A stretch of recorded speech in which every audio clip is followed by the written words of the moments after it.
about folks roll a d20? I'm pretty sure most of you all were. No, Dan wasn't here. Everyone but Dan, go ahead, roll a d20. If you want to, Dan, you can roll one too. Oh, I didn't try. Oh. Oh. Ooh. Ah. Oh no. Feline, what happened last time? In this. Let's see here. Who pressed play on my music? How dare you? Okay.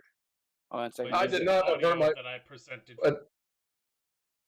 Change your volume now, or lose your eardrums. Yeah, 1 second. Don't hit play yet. Let me join the music.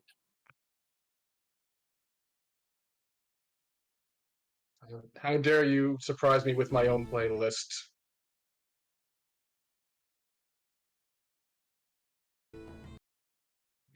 Who keeps playing it? I'm playing it. What? Okay. What? Okay.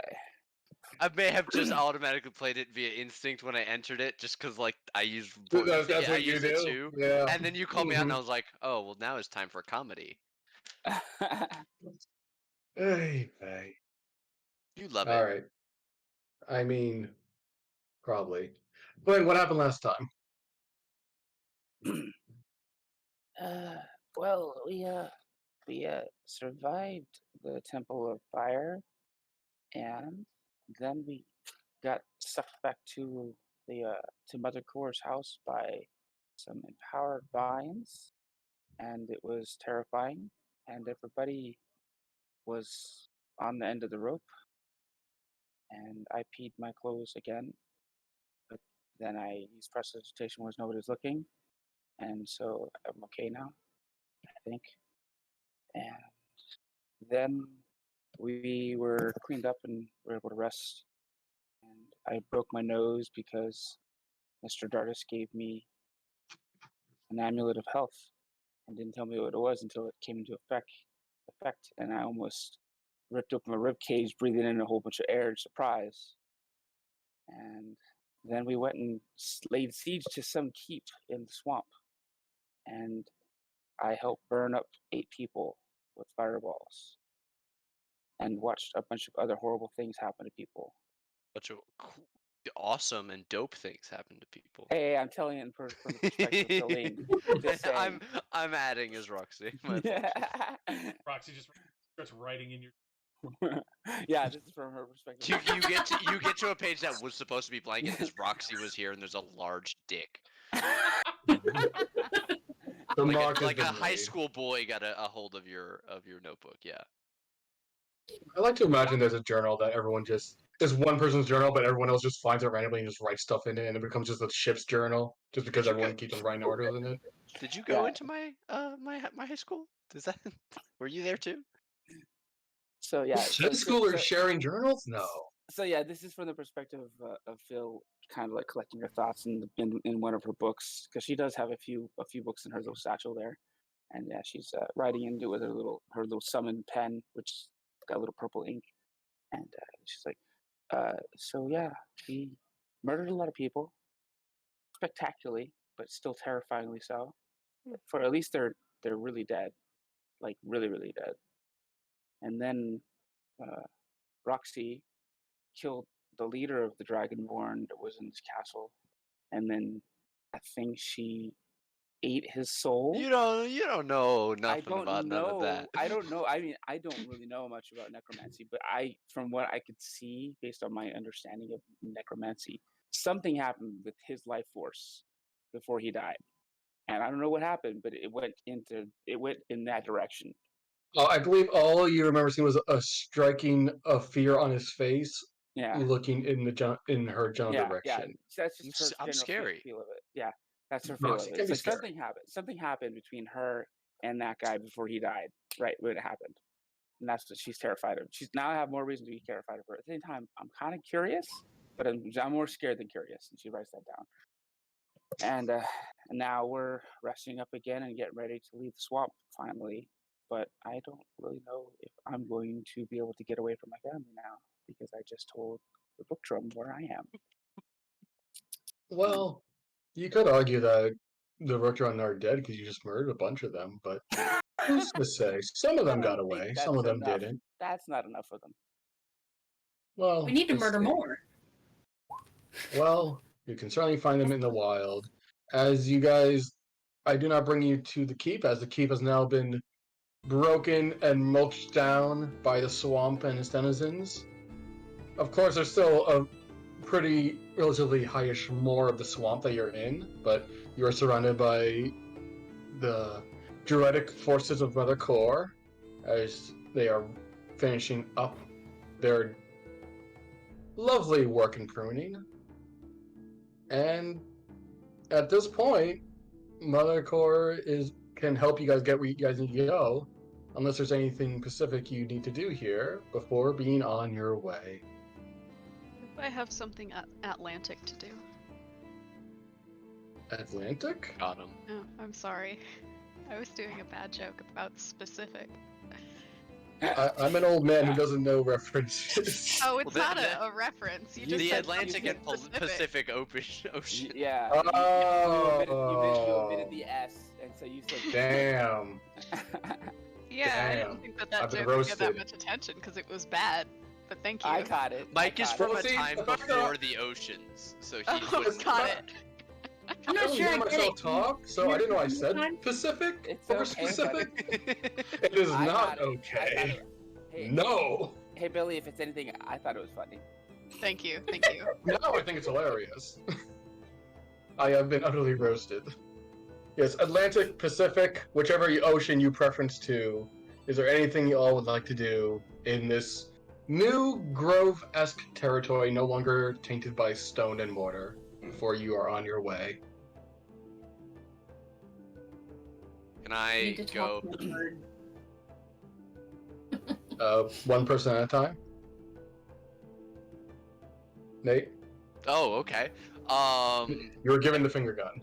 I would just like to deface the remains of the building in some way. Roxy was here somewhere. I'm inspired. I'm gonna go find one of the standing walls and carve that into one of the stones that's still here. Small picture of Okay. myself and the party, maybe with a little ship in the background. You see one of the altars in Rulius Weismerg's worshipping room is like halfway submerged into the swamp. It's one of the statues of. There, you saw Bahamut and Tiamat. You don't know what this one is, but it's half submerged in the swamp. If you want to write a little message on it. Yeah, maybe there's a nice flat part on the back that I could write. Yeah. Yeah. Roxy was here, Harbinger's rule, and then a small doodle of the six of us. Oh, I will include the bird, but I don't remember its name. I'm sorry. Holly the bird. Holly the bird. Holly the bird and the boat are both represented as well. Wait, does Roxy include a picture of Phil? Yes. You were here for this. Phil was here too. Does Phil notice this? Definitely not. Okay, so Phil does not notice you carving that. Okay, got it. No, this is just a quiet thing. This is for other people as they come afterwards. Okay.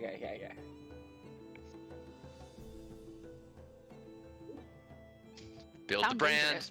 Then they're gonna go Google it, and that builds search algorithm for us. What Yeah, is they're going to Google? go to the tower of Go the to wizard local Google. library and legend Yes. for To Roxy. consult his tomes. Mike, Well, Mike, great. you gotta click Quick, the wizard search on the Raven. What does the Raven bring on the search engine?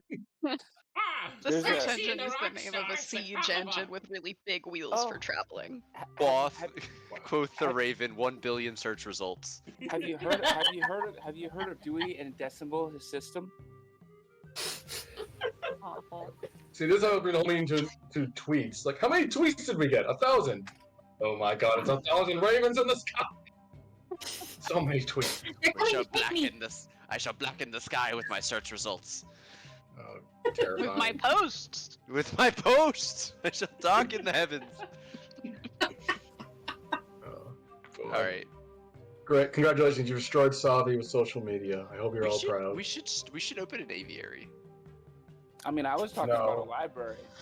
Mike, just no. I'm And- scared of what that would bring. We No bird for control you. the global trade of information by having a hub in the middle of the ocean where we control the transcontinental communication via bird. Oh my God. This is our new Anyway, mission. This is as it. Roxy is quietly, or perhaps not quietly, I don't know. Yeah, that sounds quietly. rough, Yeah, doodling go off on the on a side. rock. Is there anything else anyone would like to do before we depart from this swamp, which I had elected not to use mosquito music for? To your like, Thank you. I would like to award the DM inspiration.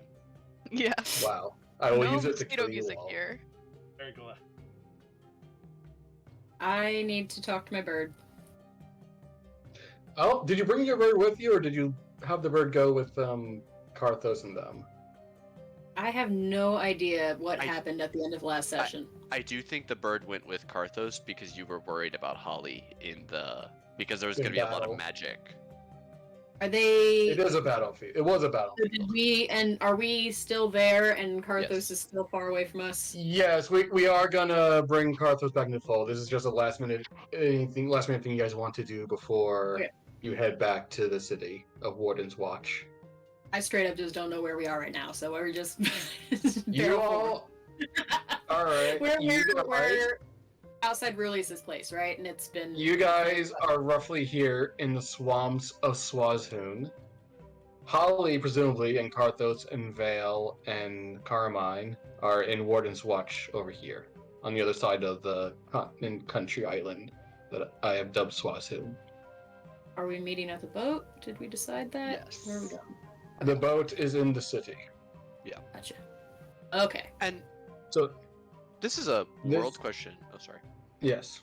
Yeah, go ahead. Warden's Watch, it's not the only city on Swazhoon, but it is the biggest and most notable. It's like the kind of capital city. Like, there's this island split between the 5 chromatic houses, the 5 primary chromatic houses that each have Right. their own. Like, Right. they're called houses, but they're essentially like settlements. Yeah, obviously the biggest house has the biggest fiefdoms or settlements there. whatever. Yeah. Warden's Watch is the biggest capital city that does the most business with the outside world. Is where the Primarch, who kind of Yeah. keeps all the houses together from destroying each other, sits as like the agreed upon neutral area. The major port, it's where outsiders are most commonly accepted, that sort of stuff. And the houses have keeps and stuff like this, but not like huge cities that would rival it. Got it. Thank you. Not really rival. It's Warden's Watch is less of like a rivaling city, more of like this is our set up neutral zone to cooperate and bring about, co-working with the other houses as we present ourselves to the world. Sick. My apologies. Please continue. Wait till you see the ass. Oh no.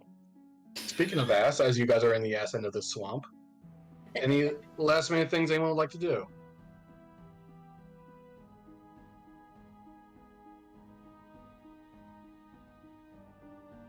Yeah, she's there, occasionally laughing maniacally at the destruction of this keep, but she's there. Good for Phil her. tags along with Mr. Dardis because he's like the biggest, scariest thing in the group right now. Oh no. Seen the nook. I mean, besides Yeah, Nanook, you got Nanook she's also- too. She's also kind Yeah. of intimidated by Nanook. She's still scared of Nanook. I think the Lynx is scared of everyone, from what I've heard so far. Yes. More or She's less. less scared From of the amount Mr. of pee Dardis. that I've seen. She's less scared of Dardis especially because Mr. Dardis gave her the amulet of health.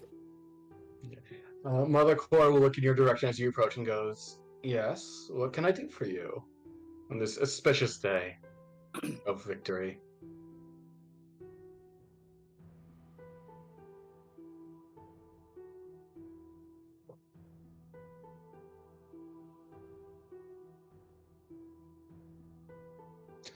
Oh, of course, I owe it to you. This all happened because of you all. You helped break my bonds, and now I am free to grow this beautiful swamp to my liking.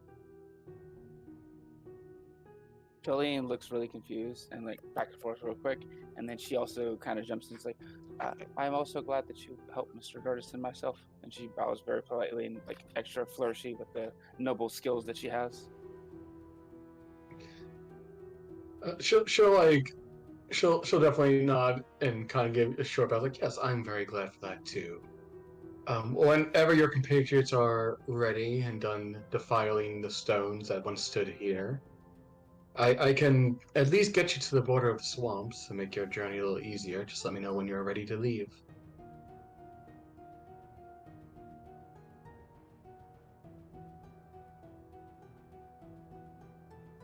Yeah.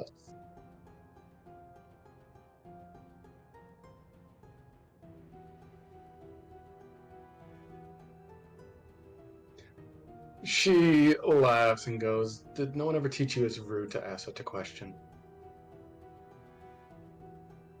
Hmm.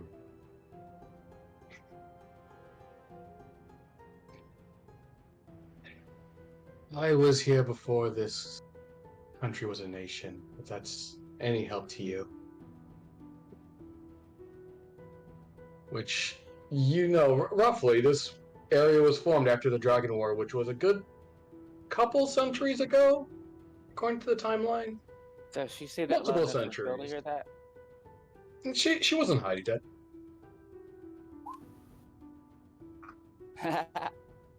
Does Phil know her Yeah. age? With a 24, let's see. Let me double check my own notes. Dragons first came into the world, in 803 RT, which was roughly little over 200 years ago. She her eyes kind of widen and she goes, and then she looks at Mr. Dardes and she goes,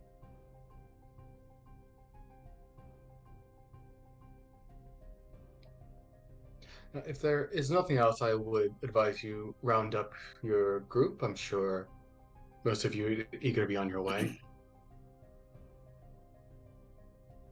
I thank you again.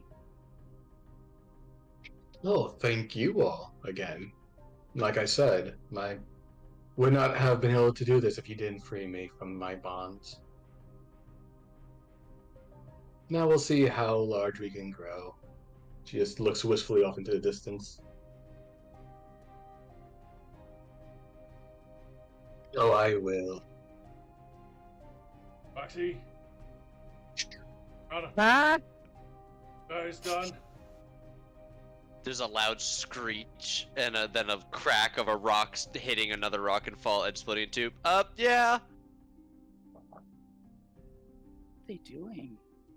Hop on my broom and fly over. Nothing. Don't worry about it. No.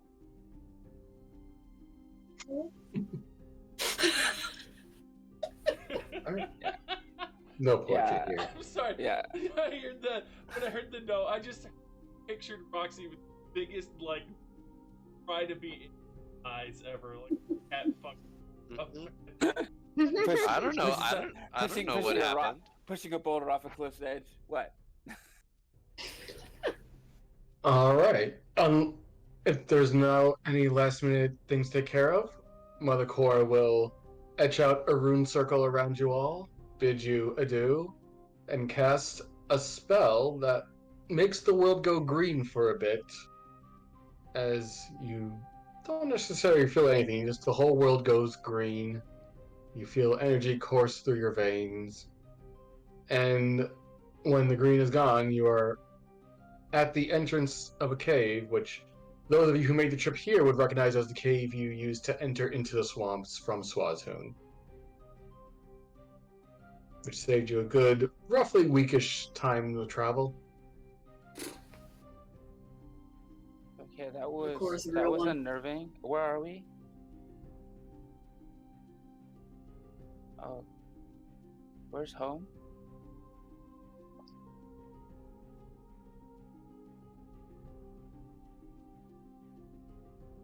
Oh, your ship. Oh, awesome, Mr. Dardes. And she kind of pulls him in closer. She's over 200 years old.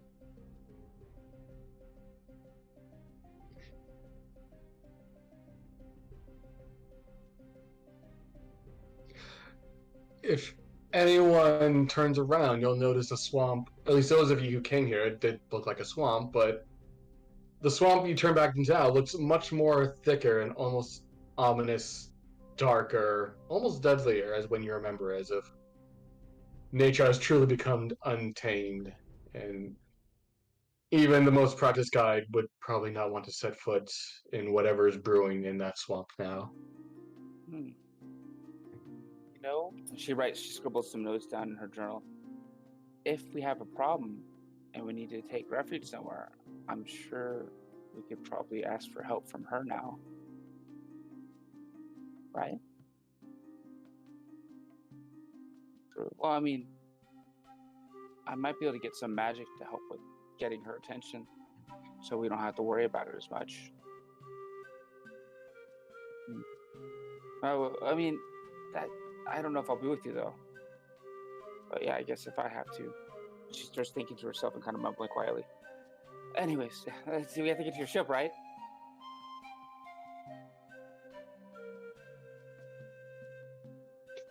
Huh? Y'all leave the swamp area through the cave back towards the city of Warden's Watch. I go, oh, good, a cave. Yeah, Phil starts casting light on I guess she casts it on her bag, or I guess who's got like a staff or something that it's easy to carry, or a weapon that they're brandishing. I guess yeah, that'd be an overhead light. Excuse me, Miss Roxy, is it okay if I cast light on your ride? Can you do a black light? Yeah. Then yes. I don't want to see what's on the seat of your broom. Nothing. Don't be gross. I don't use the broom for anything. I mean, there's blood, but that's from combat. I am Don't be already gross. walking. Nanook cannot see in the dark. She does not have dark vision, but she is walking. That doesn't. Miss Roxy, No, is it okay if I I'll follow save? close to Nanook. Can I save the black light for towards the end of the tunnel? Is that okay? For safety's sake, please. Yeah, do like a red light so we don't ruin our night vision then. Okay, yeah, that's fine. I'll promise to do the black light towards No. the last bit of the tunnel. Okay. It's a common thing in underground areas to use red lighting on the lower end of the red spectrum because it doesn't affect your eyes in the same way. Oh, hey. Which is Oh. easy to see in the dark without hurting your eyes. Oh, she picks up Leslie and she like listens. She closes her eyes. Leslie says she wants to ride with you. Is that okay? And she holds up a little footed fox. He's I kinda think I'm sneaky. already gone. Oh, okay. The conversation ended. The conversation ended. I was going to catch up with Nanook. Okay. Well, she casts light on you then. Right. The cave doesn't take too long to reverse. You guys remember passing your old campsite where Kip may or may not have ran off into the side tunnels, but Oh no. overall, the trip takes roughly about 30 minutes as you get to the other end. Immediately greeted by what looks like a barricade and a number of Dragonborn soldiers wearing the silver plate of the Primarch's Guard in Warden's Watch, with arrows trained on your general direction. And you hear what looks like a captain go, "Hold! Who's there?" Hey, I'm gonna try. I did.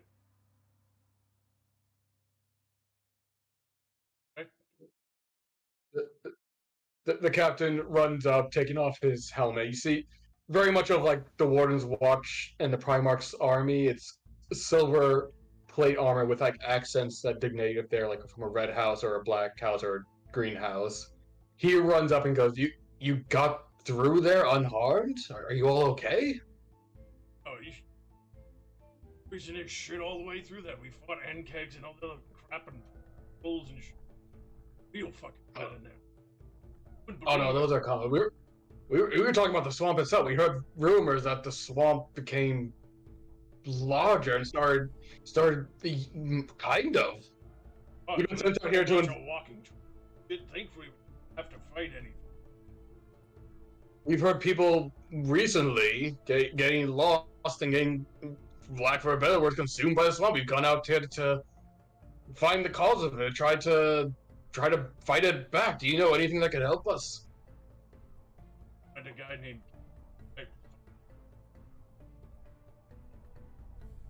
Definitely recommend Tiny little bucko. Fucking know. Just All right, I make guess sure he keeps it in his pants. Don't give him a. Not until. he kind of just gives you a quizzical look like, all right, I guess I can send a scout back to the guide's hut, ask about this kid. All right, well, thank you. Probably that will help when we attack the swamp, figure out what the hell's going on over there. I'm glad you at least all. So, I mean, we're all shocked that anyone walked out of there alive. We've heard terrible things come from out there recently. Poison troll.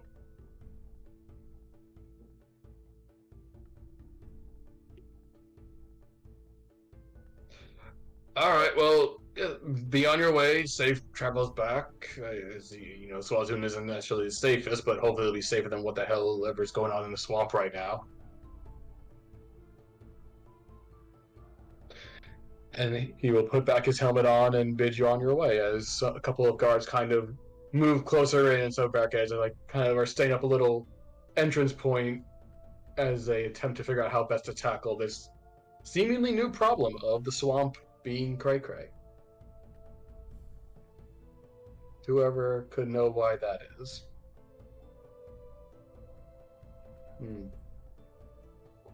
We may never know. Not in guide business. Yeah. Kip's got immunity. Time will tell on that. Anyway, the trip back will take a few days. We are going to jump forward ahead to you, Dan.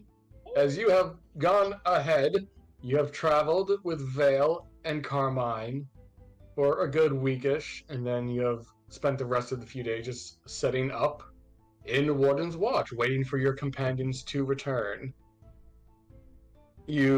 Someone paid you 30 gold to particularly keep an eye on Vale and make sure she was kept safe. Who paid me? Vale is the Kalishtar wizard, the apprentice who is with Carmine, the one who kept on taking your kills. So, who paid me? Roxy did. Yes. Oh, okay. Was that like a hey, don't punish her kind of payment, or? Protection money. It was Brackets here. more like we have kissed, and I would like to smoosh booties and don't let her die, and money motivates you. How dare you, sir? You took it. How dare you make that accusation? Did I take it? Did I add? Do I add? I mean, I add messaged you 30 to add the gold to you. or- I messaged you in Discord that you were given 30 gold to do the thing. It's your choice if you took it or not, but I'll take it back. if you...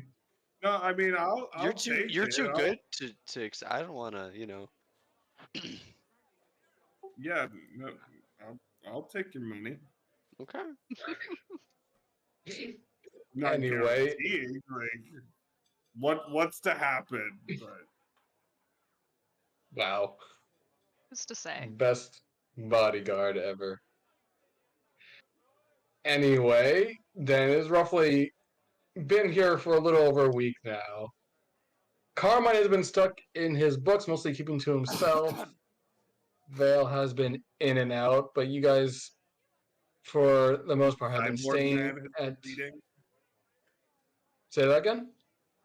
I said Cyborg Man has been reading furiously. Yeah, Cyborg Man has been reading and learning from his new notes. You guys, for the most part, have been staying at the Roasted Wing Tavern, just kind of waiting for your compatriots to come back alive from the swamp. And we're gonna jump in with Vale. Maybe you picked up on me, you haven't. It's just kind of very nervous about what you do, and has been trying to hide that nervousness by overly explaining possibly long and intricate and maybe to you boring and long theories on magic that have been going on for a while now. And she's just kind of pattering on going, so, I mean, of course, as we talked earlier, the thesis of Tharos says that no magical bonds can be between two links and another quasine. So, of course, really, if you want to connect the two extraxy cortexes, you have to go and get another simple increment. You understand? Yes? Because that's the only logical Um, position. When you get to combine two things together, that's the only way to make them work as a thing. you're doing some real high level stuff, and I manifest one of my psychic blades. This is what I do for magic. I make brain stabby things. Oh yes, of course. But I remember we went over this in the primer lecture a few days ago about Akarium's multitude of quantum theorems, and of course in there they go over the cortex where they describe this kind of conundrum, and almost as a light that shines to save the day, you see the door of the tavern open as the group comes back from their perilous journey into the Roasted Wig Tavern. Oh, okay. I was gonna go suggest that we steal some shit because that sounds like fun to me. But if the rest of the group is here, hello. Yeah, the rest of you'll walk into the Roasted Wing Tavern and you see Carthos and Vale at a table. Vale immediately perks up when you walk in. Roxy runs over and gives you a big ol' hug. Yeah, I will return big ol' hug, swing her around. Ew. I am so happy the swamp did not eat you. Don't do that again.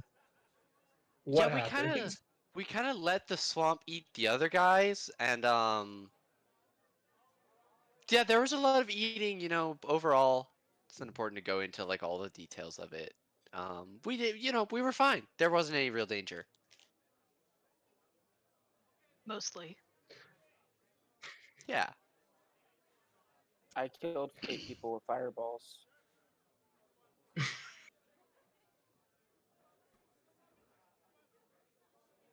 Huh?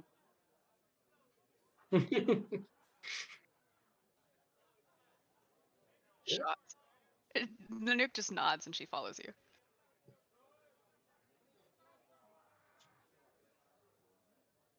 If there's plenty of drinks and food to be had here, and of course, those you may remember last time you here, they have a drink called the Swazoon Special, which is a rum-based cocktail with swirls of the distinct chromatic house's colors, which include mint, black licorice, cinnamon, blueberries, and lemon.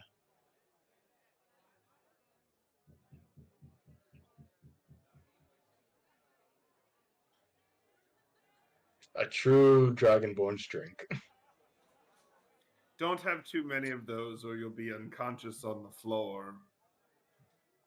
I passed a couple to Vale. She couldn't handle like half of one. Under. It, Thank you. it was a big drink. I'm very small. I am also very small, so I will probably just have like a sip. Which Oh, okay. We don't drink a half. the Swazoon Special is 1 gold. And if you want any other kinds of miscellaneous drinks, they range from 2 to 5 silver. I am going to perform my usual shtick of attempt to purchase entire bottle of some kind of hard liquor. Yeah, they definitely have fire water, which comes actually from Jarsava, which you could buy a bottle of for the whole bottle for 2 gold. Yeah, she does that. All right, they hand you over a bottle of fire water, which is a very clear, almost water liquid. That does Cool. not It's taste not like going water. to last the evening. That is fair. And I glance around and just make sure nobody's looking at us any more than usual. Sure, make a perception check.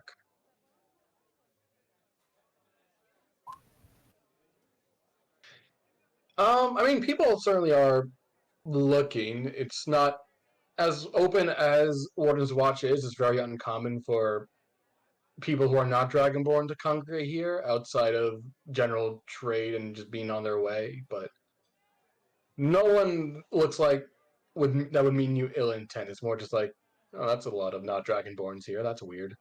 And then going back to their drink. Damn! I'm picking a corner where I can have my back in the corner, and I'm just keeping an eye on the group and making sure nobody wanders off. Babysitting. Leslie is gonna follow Gentrana and stick with her. Little Sweet pea. fox. All right. Well, while you guys are doing that, Vale will go. Well, I mean, technically we have the room currently through the night, but I'm sure Carmine would be eager to go knowing that you all are here. When I don't know what when if you just got in or what your plan is, but I'm assuming we can leave whenever you all want to leave.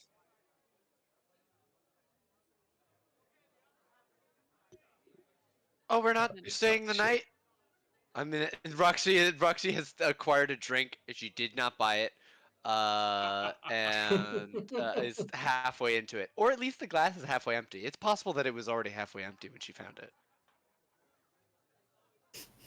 Who can say at this point? It's hard to say. It really is. There's so few answers. Well, it's up to you guys. I don't know how eager you are to get back onto the ship if you've been traveling long. If you want a nice, comfy bed before leaving, but that's up to you all. I would actually because I gave away my position to the Butram. The sooner I can get to another civilized area to disappear, the better. I apologize for the inconvenience. Although if it does change the nature of our agreement and it costs more money, I can't afford it. And of course, that would be at your whim then.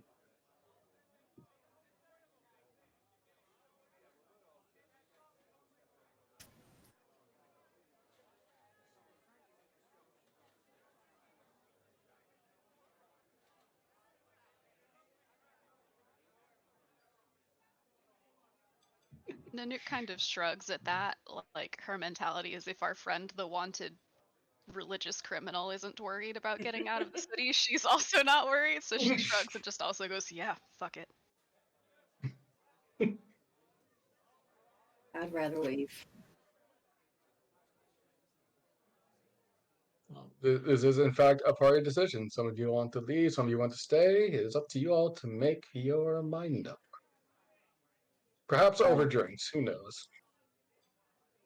Yeah, I'm just a passenger for you all. I don't have much vote. I mean, I'd like to leave sooner. I'd like to leave sooner than later, but I understand if you'd like to stay. I mean, did y'all commit war crimes when you were in the swamp, or? Oh, We war crimes? Us? That doesn't sound How like loud something are you we just would saying do. war crimes? I mean, I would expect you to, because if you're not, then you're not having fun. But The color drains from Phil's face as she looks at him dead-eyed, and then she looks back at her drink, which is what's that fancy drink that costs 1 gold? Called again? The Swazoom special. Yeah, she has a Swazoo special she's been stirring out of the entire time. She finally takes it and just drinks the entire thing. How much? Oh no. Is that a Atta constitution girl. save? Is that a constitution save? It's a gold for that drink. It's a Yeah, very very intricate cocktail drink. Yeah. So give a goal for that. And then is there a constitution save for her? If you want there to be one, there can be. Yeah, sure. Make a con Like I save. said, Yeah. she doesn't drink very often at all. So and this is All right. It's just it won't be a super high DC, but go ahead and make a con save. Hey, she made it. I think. Yeah. You're good. Like you say, you don't drink a lot, so it definitely stings going down. Like Yeah, you learn real quick it's not something you should really chug, but you keep it down. Yeah, she grips the glass and she like cringes and she grips and she slams the counter really really hard and she like she cringes and twitches a little bit and she puts the glass down and she's like, that wasn't so great. Why did I do that? And then The innkeeper a green dragonborn, elderly-looking innkeeper comes over with a mug. Like, yeah, you want to savor those. You don't want to drink them real quick. And just a suggestion to you all: maybe don't yell war crimes when you're drinking. We that's kind of half our thing. I get it, but it's usually in Vortex to be talking about war crimes at the bar. Drinking. It was the punchline. Every time Oh. somebody says war crime, she just her shoulders hunch up in terror and just like in guilt. Like she's like feels guilty every time. She's like war crimes, war crimes. Yeah. All right, well, let me know if you need anything else. He just waddles off to another patron.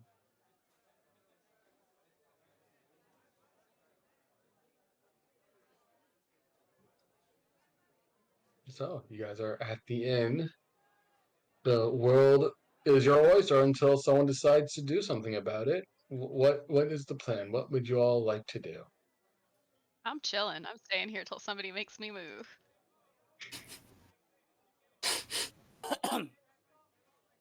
Roxy has not a care in the world. It's as if she's completely forgotten about the threat of people coming looking for Dardis. She's loudly enjoying herself with Vale. Several drinks in at this point. Probably most of them are paid for. Probably, you know. By someone. Who knows? I would like to encourage Roxy to put on a show. Just like get up on the stage, pick the people off that whoever is there, and just go to town. Who's performing? How much am I enjoying their performance? Well, right now it's about the start of the afternoon, so it's not like a real nighttime crowd yet. But there is an empty stage and roughly like a post lunch crowd if you'd like to provide entertainment. I'm all, scrungly. I don't have my outfit. I don't know. I mean, there's nobody here. It's just us. Vale grabs both your cheeks and he's like, Roxy, you look beautiful. I would love to hear you sing. I have not heard your voice in over a I'm week. getting up on the stage. Sling my siren song lyre out from behind my back. Whistle for the broom. And I try and hop up and stand on it, which is my usual way of arriving on stage as I surf the broom. But it is harder to stay on than just by riding it normally. Wobbly a little bit. Maybe I'm a little drunk. Fly over to the stage, and I'll say, there's probably like a mic stand that is empty, and then I'll go over and I'll say, "How's everybody doing this afternoon?" Fuck yeah! You see, it's a lot of like dock workers who are off their shift and like guards who are going off of their own. So again, kind of looking your direction. A couple of them goes, "Whoop!" Yeah. Yeah, love that energy. I'm Roxy the Harbinger, and this is 99 bottles of beer on the wall. Roxy, go ahead and make a performance check. I have At advantage because of the lyre. Yes. Pa pa ta ta ha ho. Oh! Ignore Yeah. ignore the +5, but that is a 27. Oh, Roxy, nine bottles of beer on the wall is It's my the remix. relevant song. It's the hip hop remix of it. That being said, people are going crazy for your rendition of Nine Balls of Beer on the Wall. They're stomping their feet to the beat. There are people who are jumping up in the bar. The elderly can be like, "Wait, no, stop!" But They're taking bottles down and passing them around. They keep ending up on the stage, and I'll drink from it, throw it back to the crowd. Somehow, 100 people suddenly come in and start partying. The bar becomes a night spot in the afternoon. Yeah. You notice as it gets rowdier that Nanook very quietly figures out what room we're in and then just goes over there. But not before giving Roxy a thumbs up, so she knows it's not because she thinks the music's bad. No, you can definitely do that. There's the rooms that Carmine and Vale got, which if you all want to try to cram into one room, you can, or you guys can get your own room. It is 2 gold settled for a room which includes 1 meal and drink. She's just gonna go get out of the loud, so she's Yeah, okay that's fair. to borrow Vale's room for a little while. All right, you go up into Actually, Vale's you know what? room. Judiciously, Nanook sees how well Roxy's doing on stage and decides to go to Carmine's room instead. Judiciously. Go full mouse. No, it takes a second to get Vale's attention and be like, hey, where's Carmine's room? And she felt like, there's over there. Okay, bye. And she turns her attention back to Roxy. Okay, I here we imagine go. what happens is I go in there, I make eye contact with Carmine, and then I just sit down on the floor. You walk in, bottle of firewater in your hand. You see Carmine has his sleeves rolled up as his skin, which is now not his skin, is both flexing and turning bright orange as he's like testing out his own new abilities. He looks up to you and goes, "Oh, you're here. Can we leave? I would like to get this back safe." And you just maybe correct me if I'm wrong. You just ignore him and just sit down in the corner. Literally exactly what happens is she shrugs and kind of grunts non-committally, and then she just sits down with her back to the wall and continues to drink in silence. Just before you close the door, you hear from downstairs. All right, as an encore, we're gonna do Grandma got run over by a reindeer. Walking home from our house Christmas Eve. You can see you don't believe in Santa. That's from your grandpa, we believe. Roxy, as you play and you hear people from outside be like, "Yo, they're playing Grandma got ran over by a reindeer here. Let's go!" You bring in a crowd on this afternoon. With a nat 20, you get free ribbon board for yourself, and the barkeep would be very happy for you to play as long as you're willing to play, for however long that may be. I'll play probably until I can't anymore, or until Vale gets me off the stage, whichever comes first. But I think you guys have not like Roxy likes to perform, but those of you that are watching her now, it's like she's not like possessed, but it's like she is in the fits of like this weird, creative, performative trance almost. Like she's aware of the crowd, but only as a whole. She doesn't even seem to like focus on any of you except for Vale. And as you play, Vale is solely focused on you. Karthos, even you've been with Vale, and she's like, you can tell, like for Northern Age, has been trying to fill the silence with just talking out loud. This is the longest she has not been talking for a long while. She's just very happily watching the show, almost like content for the first time in a week. I just relish in the silence of not hearing her voice.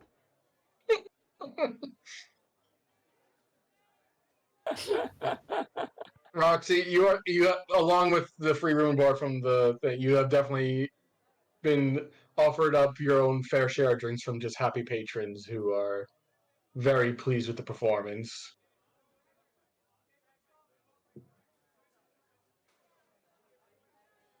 And a couple of written down room numbers, which, of course, not that you would ever partake on, but they're there.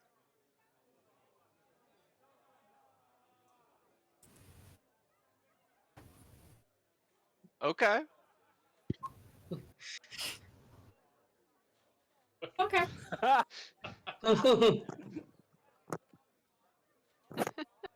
I probably Roxy is like doing it up and down, just like it has been a while, and this is clearly not the type of place that has this, and this is her favorite thing to do is just to blow up somebody's spot like this. I keep it. I go for quite a while, but especially with travel, I probably play until not far into the evening, probably like early to mid evening, My hands are all cramped from playing the lyre all night, and I've gone through a couple bottles of water, and I need a break. Yeah. Stagger off stage. Again, like for all different directions, looking like I just got blown by a tornado a little bit. You see Vale rush up and grab your hands like, oh, don't worry. Let me guide you now. She gives you a smile and starts leading you towards the stairs. Yeah, oh my god, I need uh uh another drink? No. Yeah, maybe one You, more. Roxy, you have drunken more than I've seen a Goliath drink. I don't think you can. I don't know how you're fitting it all in there.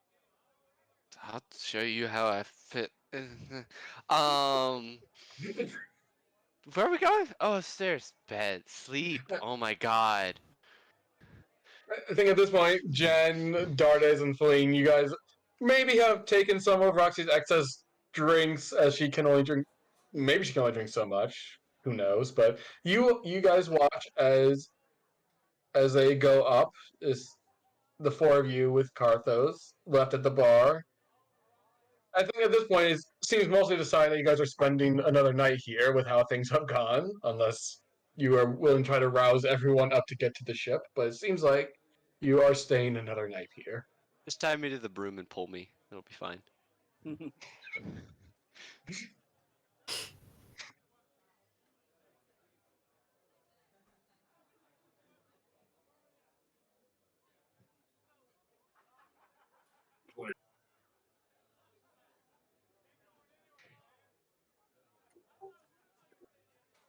Continuing to actively watch the room. Yeah, Phil has been sitting at the bar the entire time, maybe occasionally taking some water glasses to Roxy while she's performing to help protect her voice, and then continuing to just sit at the bar and nurse her water, not drink anymore, and then scribble notes in a journal while watching people.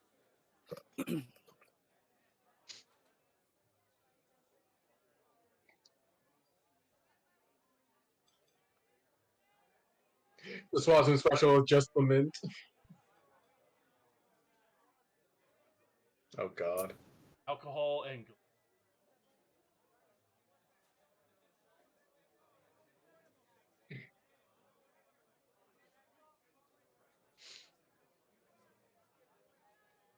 Hmm? Mm.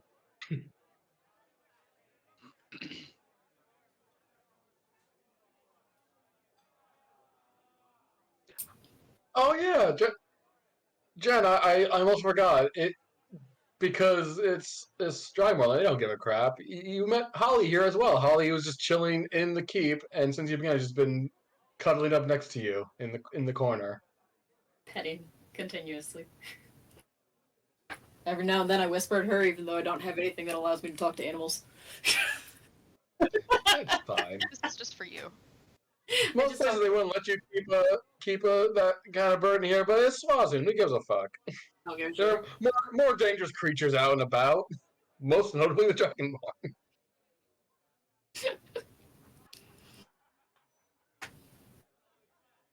Yeah, we can't forget Holly. So Dardis came over and sat down. Yes.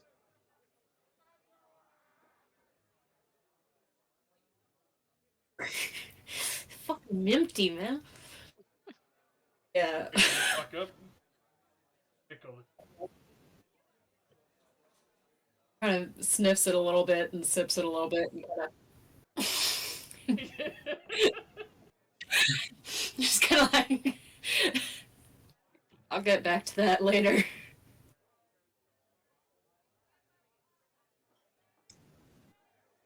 that how you power up your breath?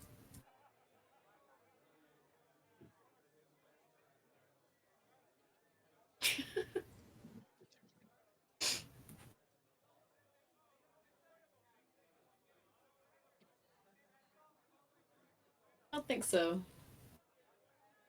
Are you? I'm never gonna. Pick up the drink, clink it against yours, and toss it back at that. Tough. shit.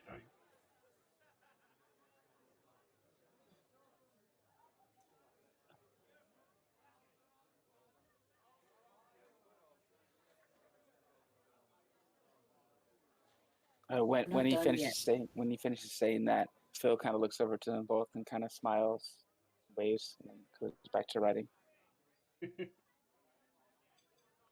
Yeah, I guess the only people left at the bar would be you and Karthos, unless Karthos has gone off to do his own thing. To go steal shit from people.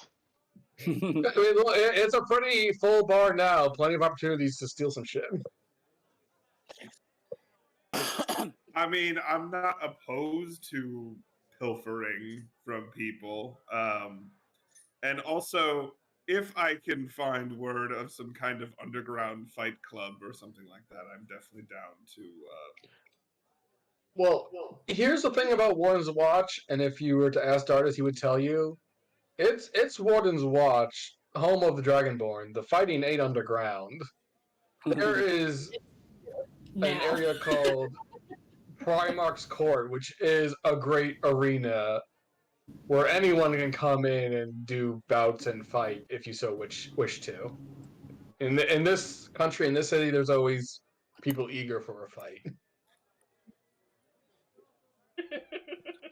Fair enough. Whole, like, I look at Dardis and Gentrada and be like, yeah, want to hit the arena?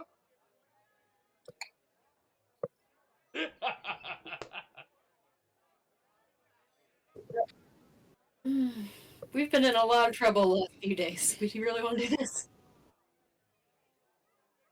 Have fun. Have a show.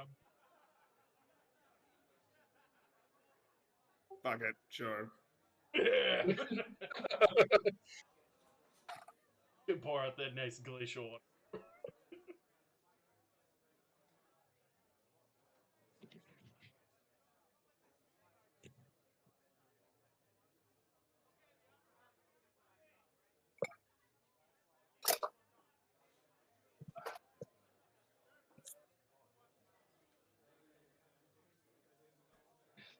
so, yeah. Dardes and Jen, you guys have drinks and a relatively quiet dinner amongst the rockets of the tavern. Feline, you're trying to write in a journal at a, again, very raucous and crowded bar. Karthos, you go to test your metal against the locals. Yeah, I'm gonna go fuck Nanook, with the dragons. Nanook, you have found a drinking companion in Carmine, and by drinking companion, I mean someone to ignore and drink in the corner. Exactly. And Roxy, you have been taken upstairs for whatever may happen after a very wonderful performance. Hell yeah. Uh, Dan, when you go to the fighting pit, it's again like a great arena right next to the barracks. There are plenty, mostly soldiers who are off duty, wishing to test their mettle or to kind of clear the bouts of honor and duels and stuff. Are you fighting for money or just for the thrill of fighting? Oh, money. Okay, fair enough. Unfortunately, I do not have an encounter like that prepared, but if you would like to roll an attack roll, and for my own benefit of making simulating combat, go ahead and also make a Constitution saving throw, and we'll see how well you do. Yeah, so my goal is to like appear super meek so that like the biggest, baddest motherfucker wants to try and attack me. Totally, yeah. Go for it. Go ahead, roll like what would be a standard attack roll, and your combatant will roll an attack roll in turn, and the one roll will determine how well you do in this fight. As we'll say at this point, since it's just one on one, not a lot of the like professional soldiers will really care to do it, but there's a few mercenaries, a few up and comers, maybe scions from another house, like trying to make a name for themselves, will be willing to duel you just to get any fight under their belt.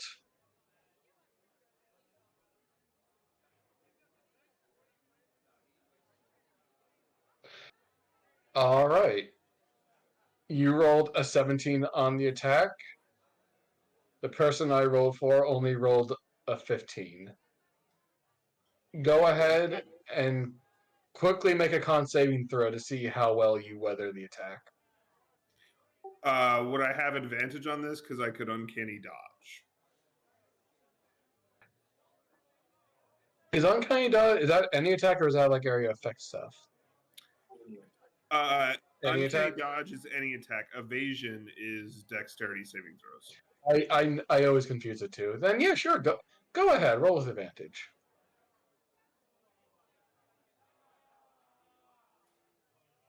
That's good. Cartho, you go up against definitely a young-looking red dragonborn, but a big red dragonborn. Definitely a lesser child of a noble house. Definitely trying to make a name for himself and be like, I'm gonna drag my clan to glory, beating up whoever the fuck's in front of me. And you come in. He sees an easy mark. He's like, all right, I'll take you on, peep squeak. You wipe the floor with this welt as he is taken unawares. As he's like, psychic daggers on the floor! He's just immediately on the defensive.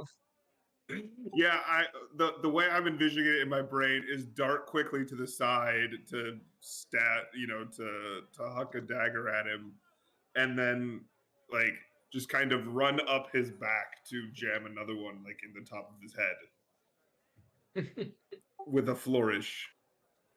Yeah. And there are battle medics on hand that step in before death comes into play, but you do very efficiently before this he can even think and understand what's going on, win the bout, and perhaps make this person rethink a career in fighting as he's been thoroughly defenestrated and broken down as his peers look down and laugh at him. And if you want to keep on fighting, it won't be additional rolls, but definitely a few more challengers coming like, well, if he beat him, I could probably beat him. He doesn't look so tough. As you kind of just draw your own little entertainment of witless, kind of half drunken, mostly trying to prove themselves without having ever proved themselves. People wanting to try to fuck your shit up. I know when to quit when I'm ahead, so I might do like one more fight, but then probably bounce. Okay. For 2 fights, you would have earned yourself 50 gold for having fought and successfully won 2 bouts. Nice. 50 gold total.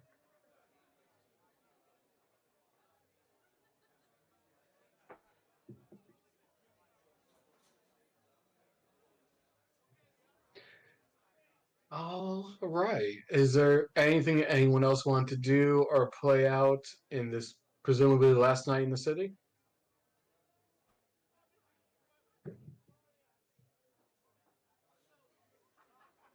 Yeah, actually, I would actually be role playing Leslie the Familiar. So Leslie the Familiar actually starts following Gentrana, and just kind of just first it's like watching from a distance, like a cat stalking it, like play stalking somebody, and then it bounds up to her and starts looking up at her and just making noises at her so that she knows it's there, and then it quietly just like walks beside her. She just lets her. I'm still sitting downstairs, just down. With the description you gave at the end there. Yeah. Yeah, Nope, still there. She's still downstairs, feeling very proud that she didn't follow her impulses to go follow him. Oh, I misread that. My bad. All good. I'm convoluted. She would. Well, no, Leslie would still be sticking with you. She wouldn't be following you out to run out like that, but she would have stuck with you the entire time wherever you went. So if you would let her, that's what the role playing. He is welcome to sit in the lap. Cool. Phil would probably stick around Mr. Dardis and probably try to shy away from any more drinks that were forced in front of her. Maybe sip them, but nurse them, and just kind of just do the learn the lessons she's learned from reading books about how people feign drinking. If Dardis puts anything down in front of Feline, Jen immediately takes it away from her. Like, doesn't even look at her, just like slides it across the table. Like, no.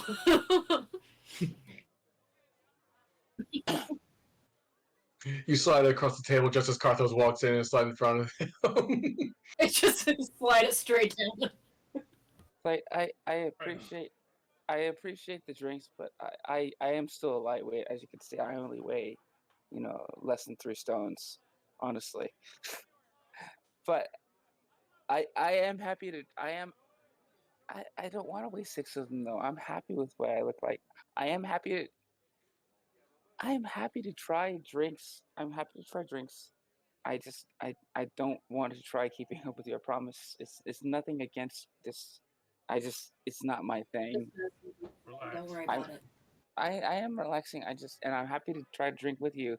I will never be able to keep up with you guys. It's nothing personal. It's just the nature of how I am. Yeah. But I'm happy to try to keep up and enjoy and have fun with y'all, no matter what happens. So at least as long as we're continuing this escort, I know that we'll be finishing that soon. If this were an escort, we would have finished up a while ago, Feline. But we're not really back. I mean, you're just gonna leave me here? Oh, okay. Huh? What kind of escort gets into their party's fights? I What? I don't know. You're This is my first time ever really being out of the city of Alabar, and I was trying to get back to like a major city, so I didn't think this was a major city. So I'm not really sure what you're telling me right now because I'm really confused. And she kind of just like she unconsciously like reaches for the drink that was slid away from her and kind of like quietly slides it back. What? Out of her tiny arm reach.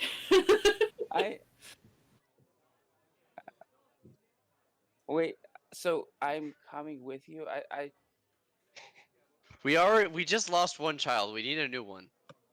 She takes her glasses off and she like rubs her eyes. I don't get it. I'm not here, I can't sorry. This is really a lot to take in my head right now. There's a kidnapping now. I'm sorry. What? I didn't hear what you were just saying. I'm sorry. I was rubbing my head.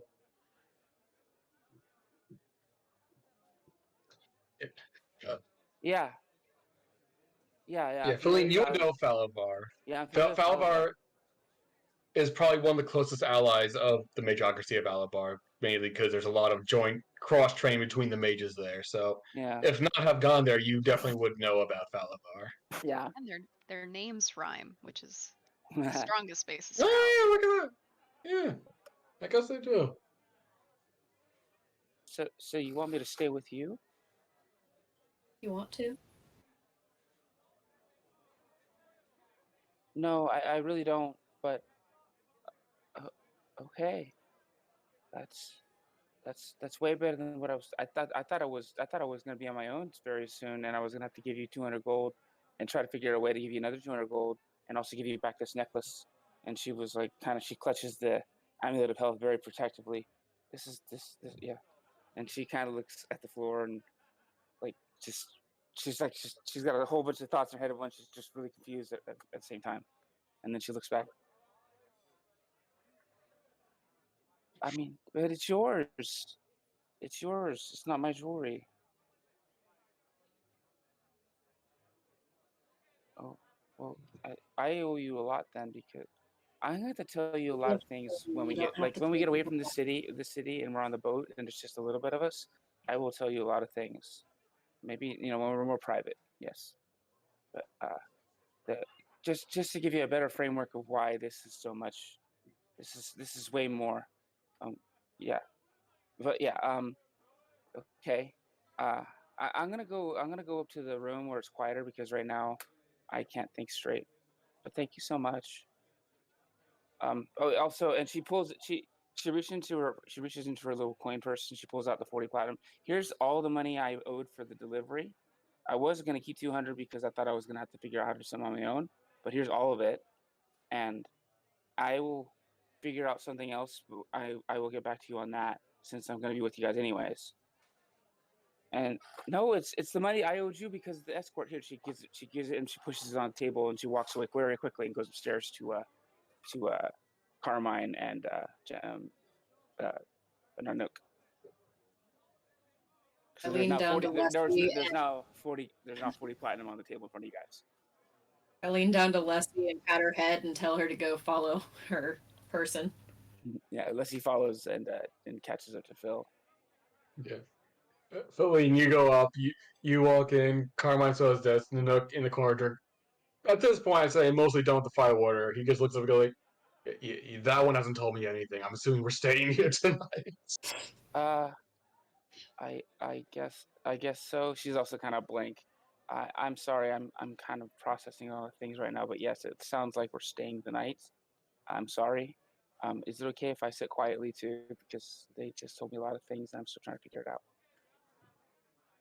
No, that's fine. I'm sure you won't be disturbing Nanook here. Nanook seems to be in her own world. I'm sure she is fine if you just sit here and you just do whatever you need to do. As he quickly turns back to his notes and starts scribbling. You see the orb that you guys got from the fire, the ruin, just sitting glowing warmly on the desk without even need of candle, just glowing warmly as he's been examining it closely these last few days. Love the concept that we went all the way into the temple to get him a reading light. She does. She actually does approach Mr. Carmine quietly and say, "Excuse me, Mr. Carmine. I am interested in joining the Archivium. I hope my performance in the Fire Temple has warranted me a modicum of your attention for my potential application." Oh, yeah, I did not know you were staying with this group after we left. I assumed you were just looking for safe passage. I did as well, but they just told me that I do not have to leave at a city, and I am welcome to stay with them. And I am interested in staying with them. And as such, I am interested. I was still interested in applying to you to join the Archivium, and I had different plans. But now that I'm here with them, I still wish to join the Archivium because I feel like the Archivium is in line with the goals that I have in my personal and professional expressions and desires. Well, that should not. Will of course talk the details when we go into Falavar, but that should not be an issue. I have offered everyone in this group since our last, or working for me on a contract by contract basis, but based on their work in the Thousand Isles, they have all been invited to the Archivium. Dart has actually joined as a member of the Archivium, so if you are willing to come with us further, I'm sure we could work out something. I will, of course, go over the details of my research back in Falavar when we're back in my lab and I have all of my notes and I can explain fully what exactly I am doing out here. But oh, that sounds wonderful and very fascinating. I was, before I had my situation sprung upon me, I was training to become a research librarian and an archivist. I also specialized in arcane histories, and I studied up extensively on the data, the datas and research logs that were put out by the Archivium. So I'm quite aware of what you study, what your organization has released to the world proper. well, that does bring me a lot of joy. No disrespect to anyone else in the group, that does.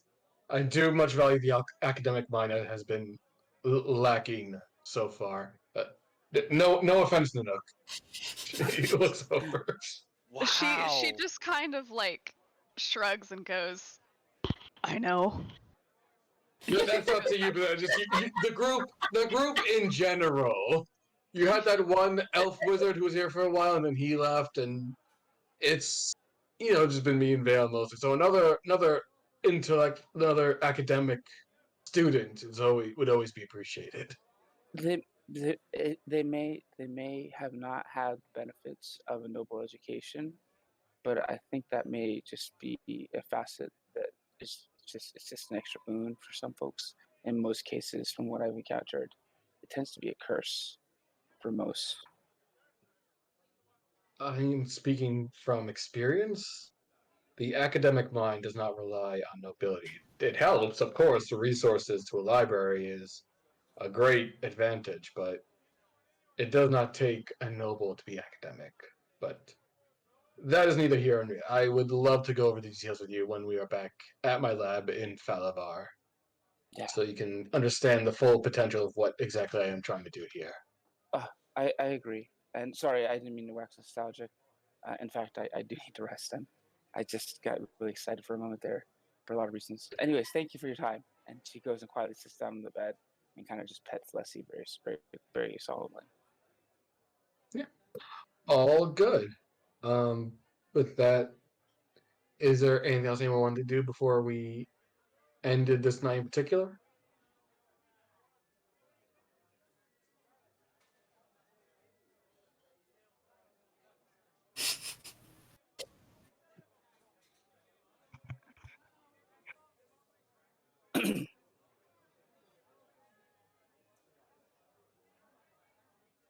Sleep tight.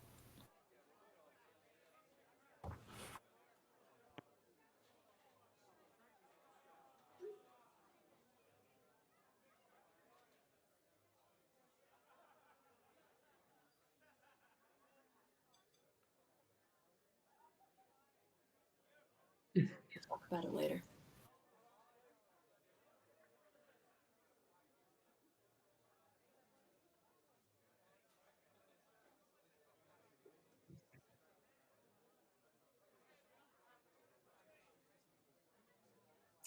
Close it. Ah. I fucking. You shut that. You hear the clank of coins hitting something, Carmine going, "No, what the Oh, you whipped that shit. Damn. a couple of coins spatter across the floor. I'm sorry, Mr. Carmine. I was trying to pay them the 400 gold that I owed him for the escort. It's fine. It's fine. Go to bed. It's fine. Well, let me at least collect the coins so I can properly give it to them after we're all back together. And she gathers her money up and holds it for safekeeping.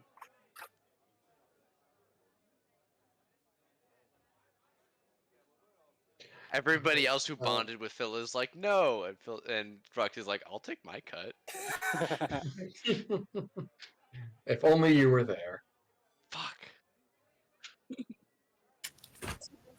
Hell. I'm sleeping. Alright, There's very loud cat snoring that can be heard. Lots of biscuits. No. Biscuits are silent. Biscuits are I silent and believe only for Vale.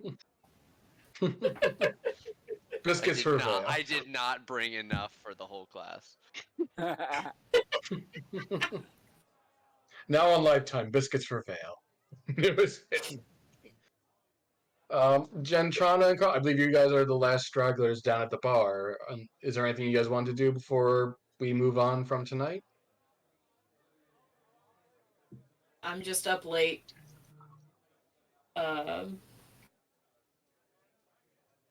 Probably go sit inside the door where Dardis is sleeping and lean against the wall and sleep there.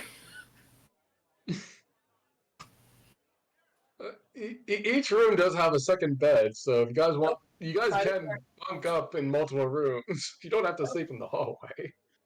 Oh, I'm not in the hallway. I'm inside the room. I'm just next to the door. Oh, you're inside the room. Okay, I see. All right, I understand.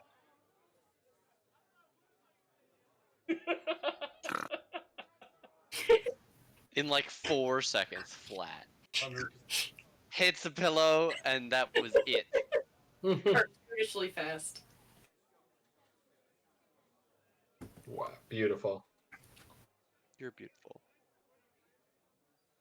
Yeah, Carthos, you've been here for a while, so you at some point would procured your own room, or we just had a room on standby while waiting for everyone to get back here. All right. Unless anyone had anything else they would like to do, we will move on to morning and go from there. You guys go ahead, figure out if you guys are just having breakfast amongst yourselves. I need to go grab my charger, so I will be right back real quick.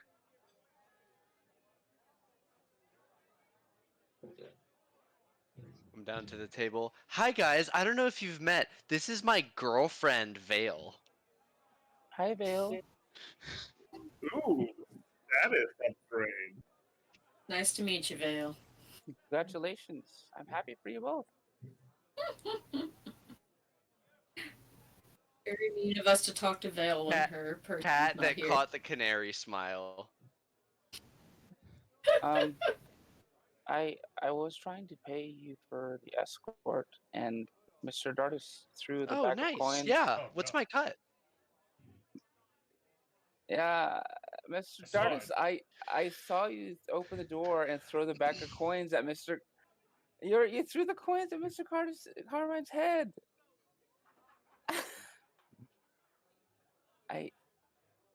Okay.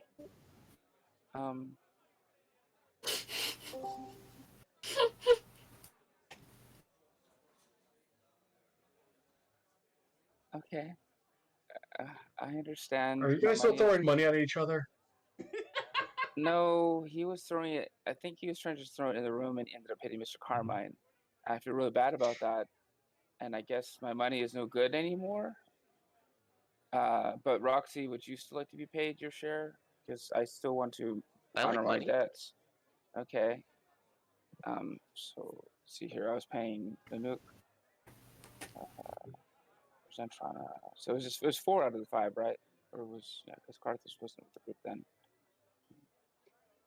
Carthos wasn't with them when you joined. He was with the group previously, but he's been on hiatus until right after you came Yeah, so it was just 4 in the party at the time I joined. So yeah. in. Yes. So she pulls out.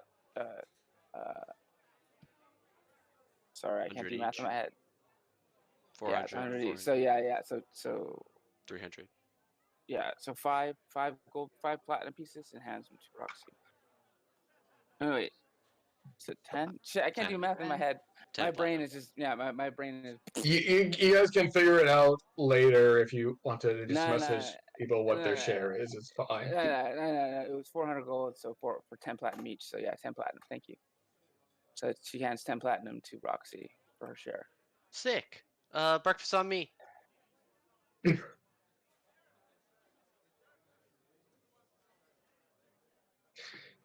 At this point, most of you, I assume, are down for breakfast. This time, Carmine is with you eating some scrambled eggs and goes, I'm glad you all were rested and got back safe. I would very glad- much like to be on our way. I'm glad to see that you still eat, people food and not metal. It's a good thing that you added food and just like I'm glad you eat people. We'll get there. We're Yeah, getting to that. I am kind of curious. What is the goal of you replacing your body parts with VR technology? Are you planning to become VR or just replace yourself entirely so you're no longer human?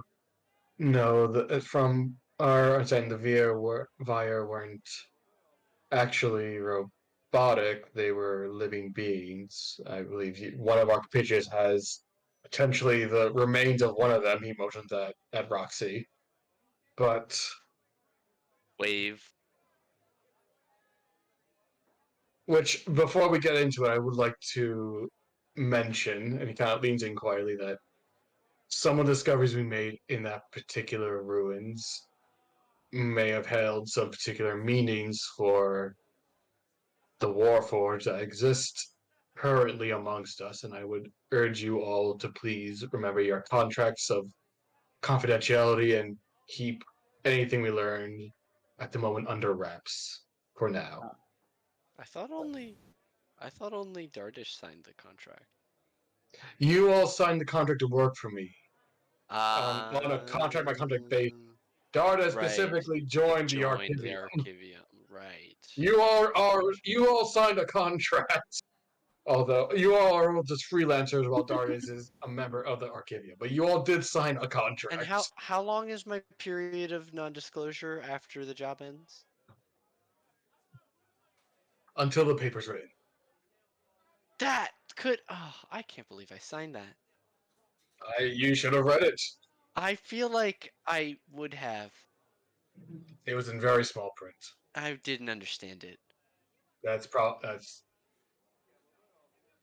Regardless, I am just reminding you all to such possible developments that we may or may not have uncovered are not fully analyzed yet, and I would ask you not to share those so as not to cause a panic with half the information.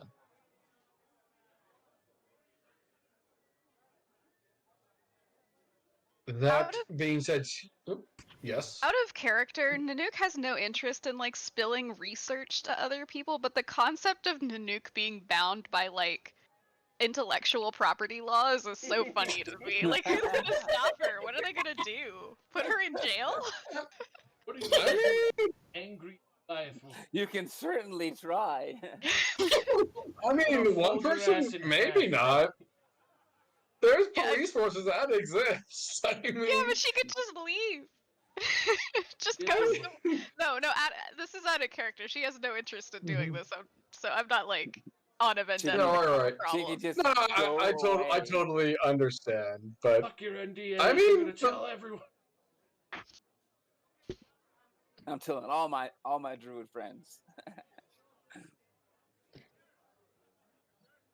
anyway, Feline, to answer your original question, I am not doing these augments because they are cool. They are These though. specific, Robo Bros. Hold up my hand for a fist bump.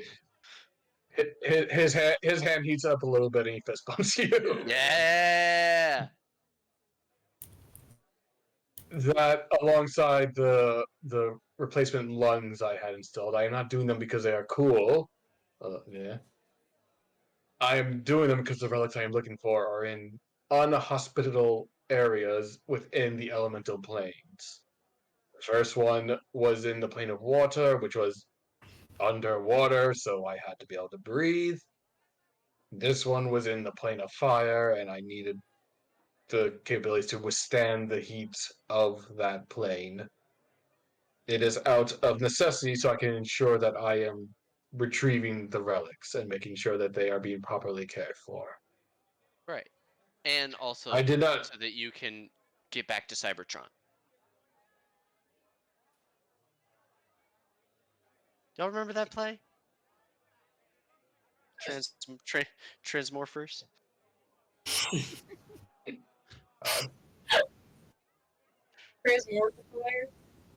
Oh, I remember the ballot for that.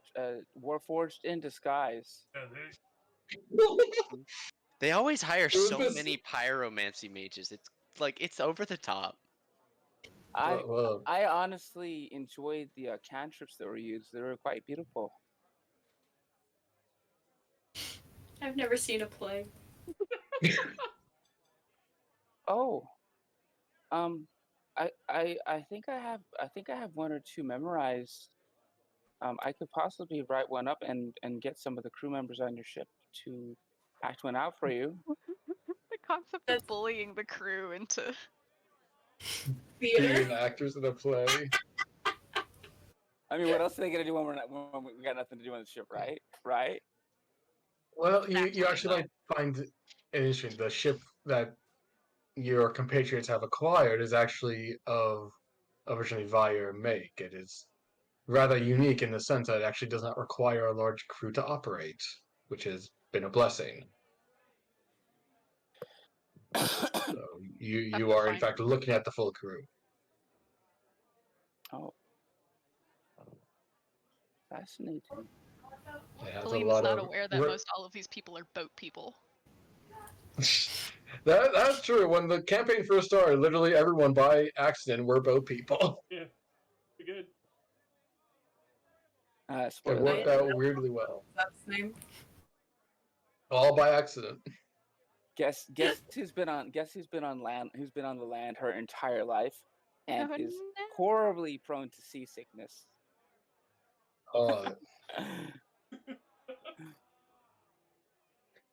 Right. Well, speaking of, as I said, I would very much like to be on our way as soon as we can. Whenever. I don't imagine you all have too many affairs in the Warden's Watch. I'm sure most of you would like to leave. I'm surprised some of you don't want to leave as soon as you got here, but that is not my business. I would very much like to go. Yeah. All right, sir. Mr. almost got us all killed. Which All right, we might have to have a talk with that because as you remember, I did not check anyone's references, but so we may have to talk about that when we get back to Falavar. Well, unfortunately, the contracts are already signed and they're binding until the term ends and the paper is signed. Yes, it's a contract by contract basis, and when we get back to the city, this particular contract will have ended. You are under non-disclosure until the paper is written, but as terms of working for me, in terms of working for me, you would have to sign a new contract if you would wish to continue working or my research. I mean, can't let you get all the cool robot parts.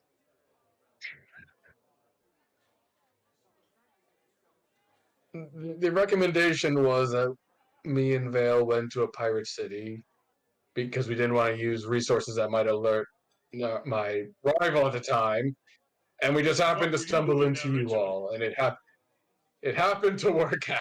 Yeah, do a ship Weirdly sink enough, as well when you got stranded in a pirate bay?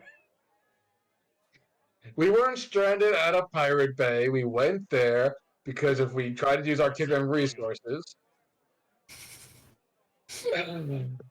can we go? Well, actually, we got washed. I don't remember if you remember. Our ship got sunk in the middle of the night by a horrible, mysterious force that united us all. I thought you said it was Pirates. pirates. Oh, was it pirate? It was pirates. It was The pirate. pirates were unambiguous. They were also a backstory item.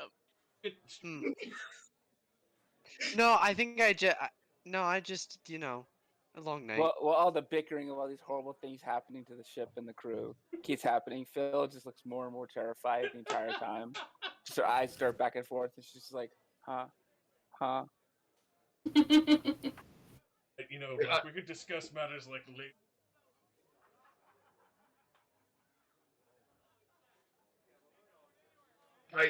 I just said I didn't want to alert my competition to the ruin, so I couldn't use the arcade, and he's gone. Okay. Ship time. Where's my beautiful boat? Your beautiful boat. Assuming everyone is done in port and are ready to leave. Yes. All right. Feline, you follow the group, and you are seeing this boat for the first time, which has been described as a Vire ship, and it certainly looks odd and unique from the rest of the boats in port, as it seems definitely a little bit more metallic, has a few more lights. It looks very reminiscent of the technology you saw at the ruins. It looks almost offstationally fancy for a ship, but from how they describe it, is able to sail in open water and fulfill the needs of a full crew with only a handful of people. But this is roughly what it looks like. So it doesn't use sails; it has some other sort of propulsion. Mm-hmm. Hmm. There are backup sails that they can put up in the event that The such pain things power do not source goes work. down. Could she use Arcana to determine what's driving it? Assuming you guys get on the ship without any trouble and you guys are on and you're ready to go, sure. Go ahead, roll an Arcana.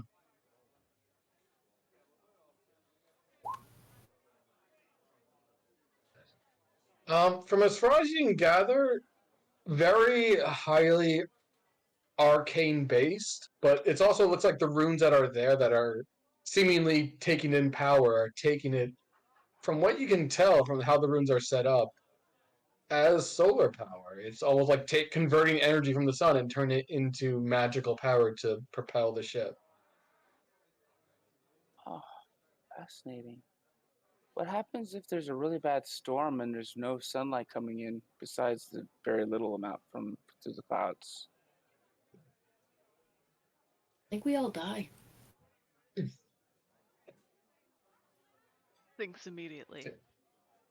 Uh, Right to the bottom. with a you hear everyone say you immediately die and sink to the bottom and all that. With the 23, you would know that the reserves, the quote unquote reserves of this magically enhanced technology seems to have a very large storage and containment for energy. So as long as it soaks up energy in the meantime, it can sustain itself for a good while. Fascinating vessel. Or there are also runes that, in times of dire circumstances, those with access to spells and can control magic can input spell slots to keep it going. But luckily, that has not had to be tested yet. Oh yeah, Phil immediately when she gets like look at the ship, she starts like fangirling over the design. She's just like, "Oh my gosh, this is so neat!" And she just starts like, "Hey, look at this!" And she starts gesturing at things like, "You can do this with this, and this thing is drawing energy from the sun through here." And she's like, "I'm sorry, I got really excited because this is fascinating." And she kind of clears her throat and pushes up her glasses. Sorry.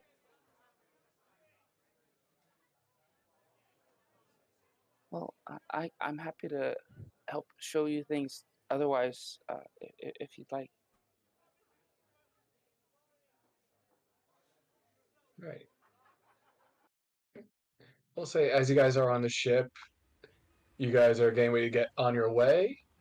I am going to take you. It is not the most well pixelated, but this is roughly what the setup of the ship looks like, with a top deck and an underdeck. Where the underdeck has a little glass area where you guys can actually look through the ocean floor.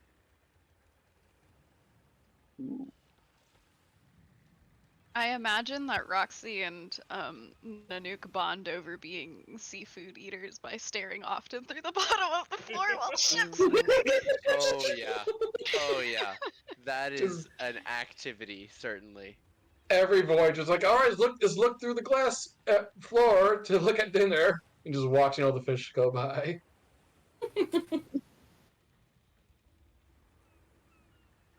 As we set up to sail, I think we might have some rearranging of the crew to get in order, because as far as I remember, the captain previously and the captain on the papers was Erwi, who is, of course, no longer here, and I believe Erwi was the one who was actually piloting the ship. So you guys might would someone else like to recommend themselves as captain and or steering of the ship?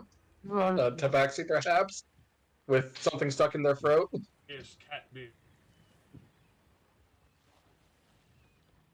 I mean, you know, if nobody else wants it.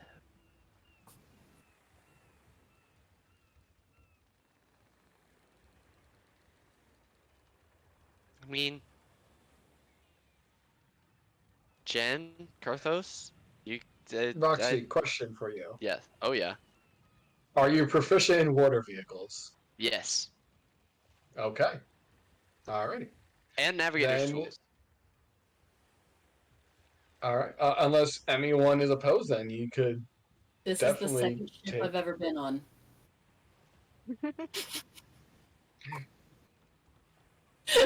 The first ship was the ship that brought me to a pirate island. First ship took me to a pirate island, the second ship took me off of it. I have not been to another pirate island, but I can only assume there are more boats there. My deductive reasoning skills are sound.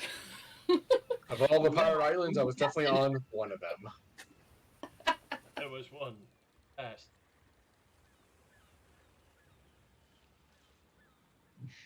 It's hard to say. So no, I'm not Alright. jumping up for that. Well, to be And then- fair, the last boat that these chuckle fucks, or the two boats before, sank into the bottom of the dock. So there's that. That is true. That did happen. Hmm. That was not my responsibility, though, as I do not know how to drive a boat. It was also not It my was fault. not. No, you. It was. It was not. I'm not saying it was. I'm just saying you guys were on the boat when it happened. Yeah, no, I am preemptively absolving myself of blame anyway, just in case. In case the port forum authorities come like, who sold this boat at the bottom of our deck? Was it you? I turn into a bear immediately and just go. "Rrrr." Everyone knows bears can't drive a ship. Oh. Exactly.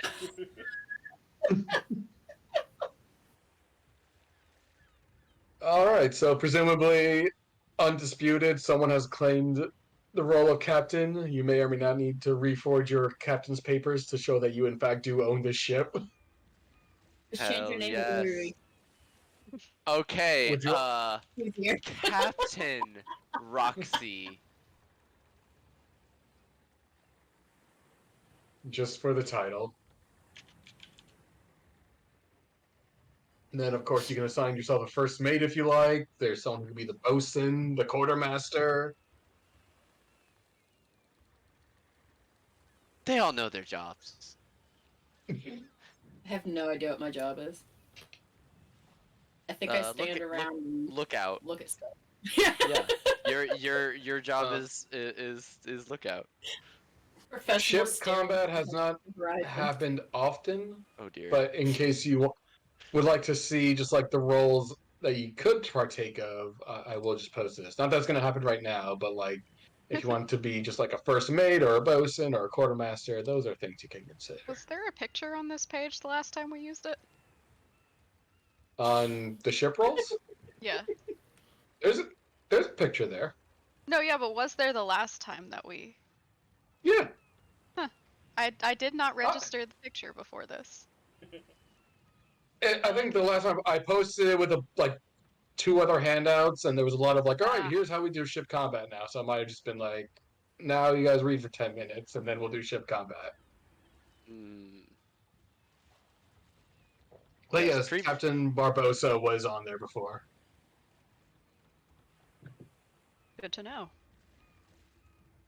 I can't do any of these things. Sure, you can. You could be gunner. You can Yeah, fire Fucking stuff. stop being the same person as me, Josh. We don't need any proficiency to be a mate. Listen, Roxy, we're friends.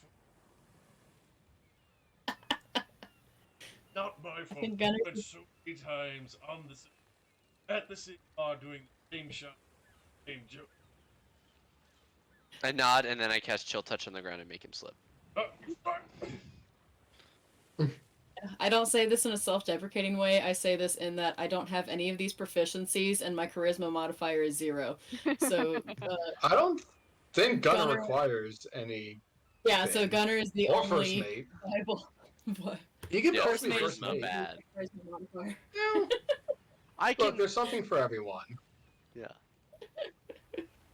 I mean, Phil is interested in the quartermaster, but she does not have proficiency in navigator's tools. But if there's somebody who is quartermaster, she would be happy to shadow them so she could eventually learn navigator's tools. I'm trying to shadow for bosun a little bit, but Yeah. we haven't. Again, this managed. isn't anything you guys have to decide right now. This is just to keep in mind. And of course, we do have learner's tools, so you can learn these proficiencies if you would like to apply yourself to do so. Yeah. But at this point, after having had your captain, you guys embark on the open water and head back to the city of Falavar. Hell yeah. Oh, shit. We doing it, babes. It's roughly like a 4-day journey. Is there anything specific on the first day anyone's doing besides helping with ship duties, staring off to the ocean? Fucking Looking- moving into the captain's quarters, baby. Hey. I asked Yeah. my bird That's if she wanted to stay or not. You asked Holly if she wants to stay or not. Yeah, before we left port. I'm I'm going pretty to- sure. I'm going to like get down to her level and hold her face in both my hands and be like, we are about to leave for a very, very long time. If you want to go back to the swamp, now is your last chance. Otherwise, we are going to go very far away. And I pretend that she understands me when I speak. As you hold her hand, she immediately like kind of ducks her head down, brings it over, kind of like goes into your pocket and pulls out some jerky and starts just munching on it. That's fair. Then looks at you. Okay. I'm gonna walk on the boat and see if she follows me. She followed you during the swamp time. You rocked a good number of animal proficiencies, so at this point, she knows you are a friend who has food, so she is following you. All And right. Presumably, if there is any kind of fish that were fished up at some point, starts eating some fish. I didn't think this far ahead. Now there's a bird on the boat. All right. That's not just any bird. That's a fucking shoe bill. Yeah, That's a Nanook fucking and Holly cute bond over eating fish raw. Like really. I'm sure at some point aggressively while the ship is moving, I'm sure you and Holly are just kind of reaching wherever you can over the side, just trying to catch fish Oh out yeah. from the water. Holly is really good at it. It's frightening. Like her beak is evolutionarily shaped for it or something weird. Yeah. I love her. It's like she's a I want to dinosaur, but I want just to a teach little her bit how- smaller. I want to teach her how to do this with her beak on command. Touch, touch, touch, touch, touch, touch. So she goes smack, smack, smack, smack, smack, and makes loud sounds. Wonderful. Machine gun bird. I'm gonna work with her on it. All right. Unless there's any specific daytime activity, you guys will eventually head in Yeah. through the night. Phil Yeah. does. Can Phil I does roll ask, for my? Go ahead. Phil does ask Vale if she can copy the rest of her spells, and she also offers to help her copy her spells, whatever spell she's interested. But during their trip. Oh, sure. When we get I'm not sure I have all the reagents I need to copy spells in my book, but I can give you more of my spells if you can copy them if you so choose. Yeah. I don't know if I gave you a list of her spells before, but if I didn't, just remind me afterwards. Yeah. Jen, what were you gonna say? Can I work on my whittling? Yeah, do you remember what your last DC was? 17. All right. Yeah, go ahead. Did Remember we where- remember what ability you would add to that? I am now adding dexterity because I am proficient. Yeah. Well, I think before you were able to add dex, but not your proficiency bonus, and then Right, getting to that yeah. point lets you add the proficiency. So we'll say dex. Go ahead and roll a d20 with your dex modifier. Okay. Do I just click the dexterity, or do I do that separately? You can just click the dexterity check. That was a save. I don't know how to do these Uh, things. Okay. The check should be on the very God, far help me. left. It's Yeah, you should just be able to click Please, the I'm word so dexterity stupid. next Oh, to God. it. there we go. Yeah. All right, with the 20, you do go through a day successfully whittling, and your DC rises from a 17 to an 18. So you're that much closer to having proficiency. Thank God. All right. Where'd my notebook go? And is in using navigator's tools or just navigating? All right, this is your first time trying it, correct? So your base DC is going to be 10, no modifier. So just roll straight D20.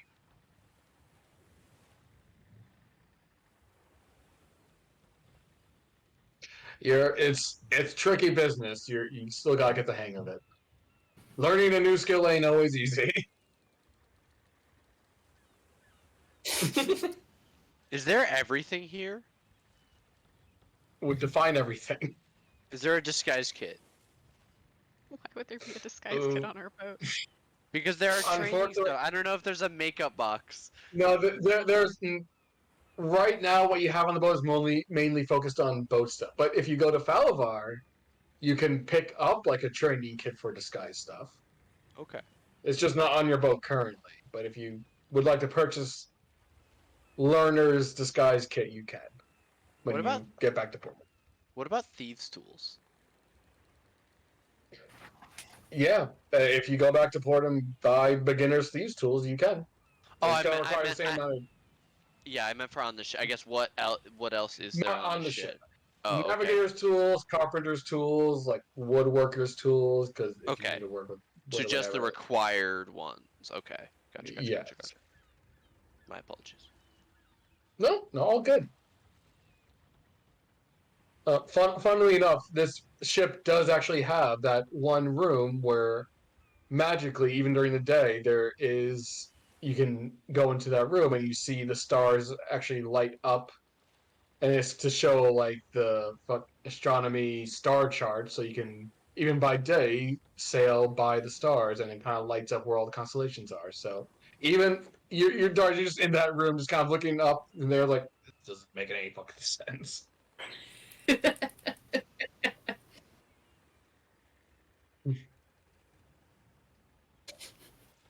Nobody's teaching you. You're just standing there muttering to yourself for 6 hours. Trying to remember what we, trying to remember what we would have told you about the constellations.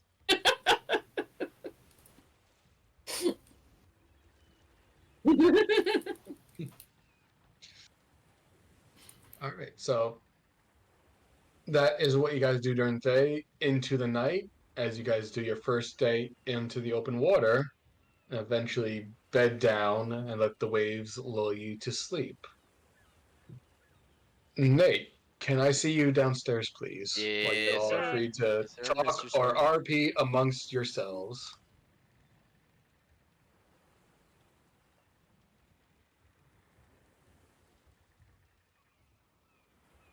Do no such thing. Oh no, definitely. So Phil, who's been kind of like wandering around the ship, just taking it all in and just studying it, has probably stumbled across people and asked permission to maybe enter the room when they're not in there, or if they are in there, if it's okay if she just looks around just to see the ship's interior better.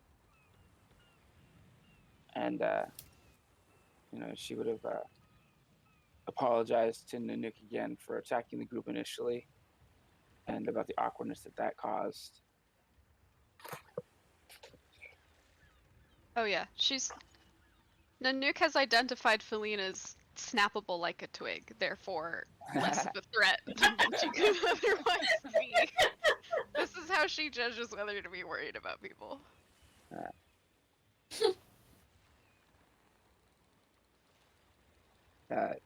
She does say, your skills are quite impressive. What land do you hail from, if you don't mind sharing?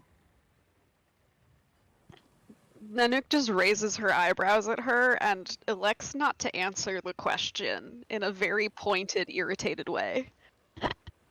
She gets it. So I understand. Well, thank you for all that you've done. I appreciate your presence, and I once again, I'm sorry for misjudging y'all and being terrified initially. I will do my best to help protect everyone, just like you do. I mean, well, not just like you do, but in the same vein, to help everyone. And she quietly makes her way out. I think I really enjoy sitting, like finding somewhere to sit very, very quiet and still so that I can watch Billion try to talk to Nanook. I'm like, I just want to see this. I just want to watch this ploy. Out of character, Feline probably knows, because she's book learned, that Goliaths in this universe only come from one place, which is the Jasarvan Mountains up in the middle of fuck off nowhere. Cool. Yeah, she may have guessed that, but she doesn't assume anything because everyone's story is a little different. You'll never guess where the werewolf is from. You'll never fucking guess. It's from the wood. She actually, I guess, when she does get, she does see Gentron and Dardis not raising hell together and like maybe like quietly doing something, by themselves. She does get their attention and kind of like tries to get some more privacy. Sure. Okay, yeah. So she closes the door, and so I think we have a bit of privacy now. If it's okay, if you have a moment of time, I'll be happy to answer some questions for you. So we have a bit more knowledge about my situation, so we're not surprised by mercenaries coming after me, if that's okay.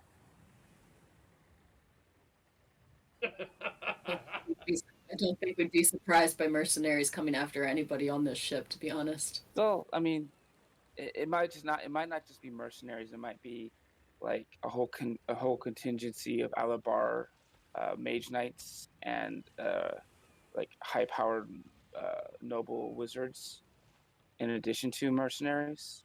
I'm not really sure. You that important? I don't know. I think so. I don't I to don't think mean so. that in a disparaging way. I just No, I don't think I'm important. I think I'm just valuable to people. okay. Yeah, it's less about importance, more about like intrinsic value. Like I am worth This is a something. very funny thing to say. Yeah, it's very. There's a very like I'm not important. I just cost a lot. Yeah, I'm exactly. just intrinsically valuable. Yeah. I'm a limousine. Well, no, it's a long story, and it's tied to this. And she like clinks the necklace, kind of like fondly. Um, as you could tell, I don't have good health, like physically frail.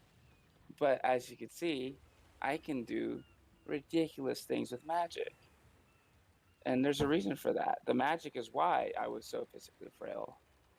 And my family, from what I can tell, or at least what I've been able to learn, is I'm not actually like fully like biologically related to my family, or at least that's what I've been able to gather.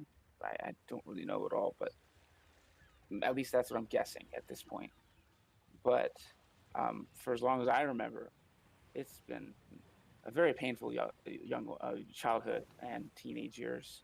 I spent most of my childhood like in beds and suffering excruciating like medical and magical treatments to help me rein in the arcane potential that I have in my body, so that I didn't die from the effect that the arcane magic had in my body, because I was just able to channel all kinds of shit. And that's why I have this guy and this little dude. They're actually trained to help me cope with. They're actually a medical device in a way. I mean, they're also lovable and cute, but they're also good to help you cope with things. They're psychologically trained. They're like a little therapist. She pets Leslie. But Jintrana yeah, looks very uncomfortable, suddenly realizing how often that fox has been around her. I smell yeah. Don't look at She's like, hmm. Yeah. Speaking of which, let's see. Kind of let me know some things that she noticed about Jintrana. I'm not going to say anything, but if you ever want to talk, I'm here to talk. Just saying. But beside the point, the reason I ran away from my family is because they had led me to believe I was going to be able to be like a librarian for the Alabar majocracy. Like a high profile, servant of the city state. Working in their vast library and helping out with the with Falavar. But they lied, and they were actually planning on marrying me off to another noble family to be the mother of children. Lots and lots of magical children. Because I'm potentially a very powerful source of magic, and that would pass along to the kids they had. So, I was going to be helping the family to expand its influence politically and helping sire, another family's children. And I didn't really want that. I also, I, I'm not interested in men like that. But Who is in this party? Other yeah, than maybe. yeah. So Nobody gets to know. Nobody gets to know what's yeah. happening. There's a very large ant in my office. How did you get in here, bud? Let him flee. All right, But come here. fortunately, in all my time I spent like I lost count of how many thousands of hours. Honestly, I could say I probably spent at least the better part of 2 years just spending time studying, reading, or just enjoying my time in libraries of some kind or in a book. And in all that time spent, I found things, lots of wonderful things. I also found a very, very old ritual parchment. And that's the ritual that I used to find the swamp that you were all in. And it was a gamble. I didn't know where it was going to take me. But apparently it latched on to the ritual that your friend had used. And that's how I got to the swamp. And it was a head start. I grabbed what I had to just flee and then use that as a springboard to get out. And of course, I wasn't expecting to be thrust into a swamp that I was most likely not going to survive. And I, of course, panicked when I saw the horrible things, the horrible anger that you guys had, because apparently you've all been messed up by previous fights. And I acted out of sheer panic because I was terrified, especially when I got mauled, attacked. Especially when it failed, and then the Nook got really upset with me. But yeah, that's pretty much that's everything really. Just thought I should come clean.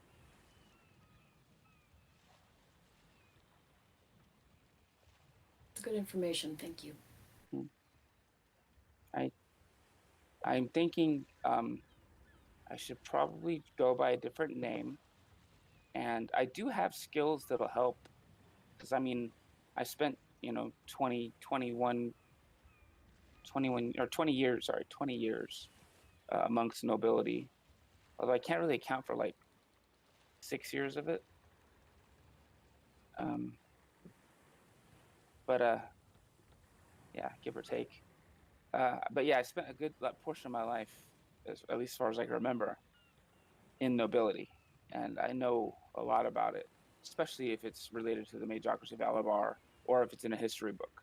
I've most likely either heard of it or read of it or met somebody who has.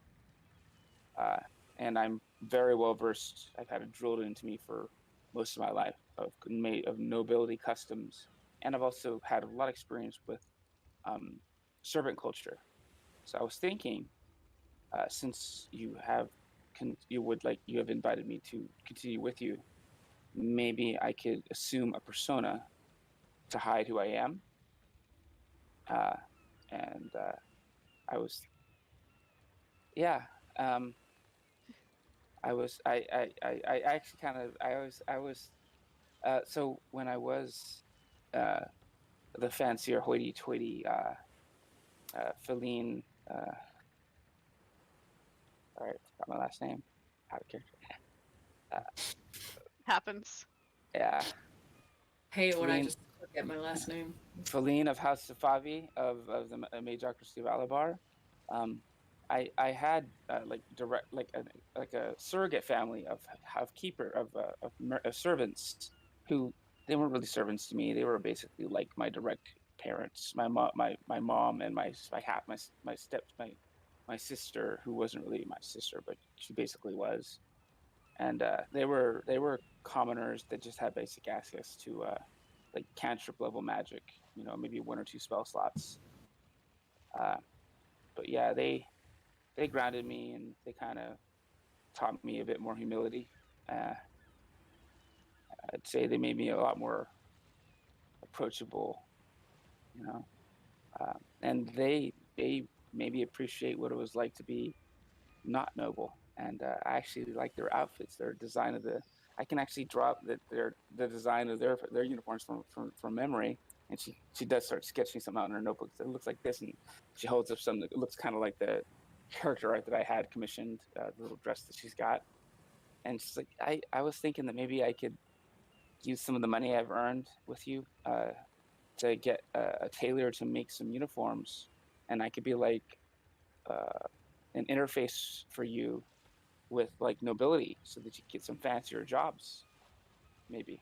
So because you guys may not have the way to curry favor with some of the nobility, or you might just piss them off because they're too hoity-toity for you. Maybe I could be that soft touch that you need, so that they will talk to you. Get some more jobs, make some more money.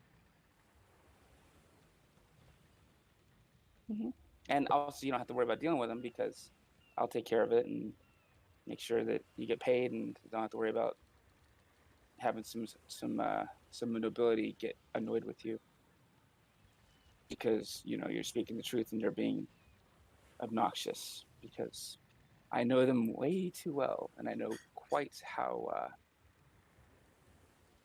self-important a lot of people are.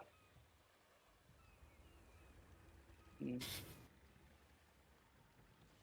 Yeah, it is quite cloying. But yeah, Are we killing someone? 'Cause you said assholes, and I figured, are we murdering someone? Where'd you come from? Why you Look, really- voices from the sky. Hello, I am a figment of imagination. I do not exist. I just exist here in this plane to torment you. she's one of the crew members. It's one of the One of our few- non-crew members that we I'm, don't I'm, have. I'm one of the extras, in the background. Yeah. Up to the wall like. Like in Pirates of the Caribbean in Davy Jones' ship where they like cement themselves into the walls and they camouflage. That's Oh, me. you're our barnacle. You're on like the outside. Just that shadowy corner. I'm like, what the fuck?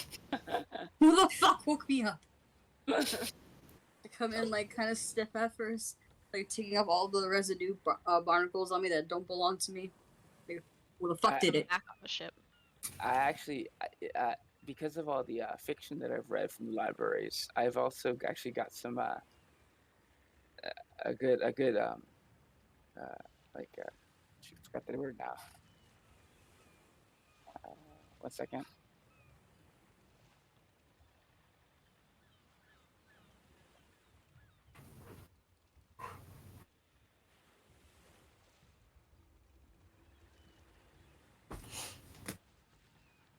A pseudonym for that I was thinking of using. I think it might sound kind of fun.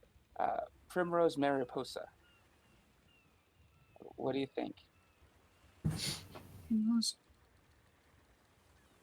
That's okay. A nickname off of a pseudonym sounds fine. But yeah, it's a play on both two desert flowers, since I am from a desert. It sounded like for a second you said primrose, like the flower, and then like butterfly. Mariposa. Yeah. Okay, Mariposa, like a Mariposa. butterfly. Mhm. Primrose Mariposa. that's Yes. pretty. Mm-hmm.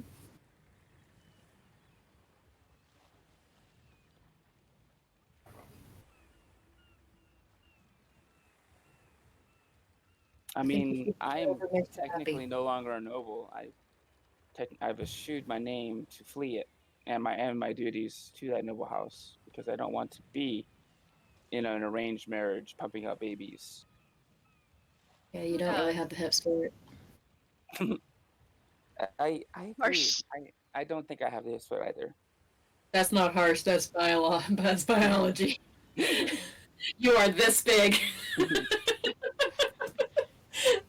I do not know who looked at you and was like, "That is a childbearing hips." Well, they looked at the magical potential and they're like, yeah, she can make lots of magical babies. Yeah, maybe just the one, and it dies in the process. One very powerful child, and you die in the process. Yeah. Is how that happens. I Yeah. am all for you being anywhere that's not that, doing whatever you want that is not that.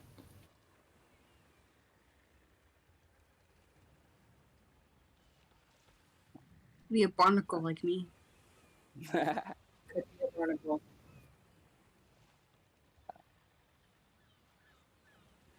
Dots, let's go.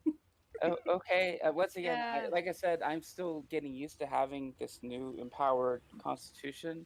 I'm still very small, so I can't keep up with you. But I will try. I will try to enjoy the shots with you, if that's okay. You're not obligated to get as much scarring on your liver as Dar does, by the way. I'm just saying you It's won't a- catch up. It will not. Well, This year.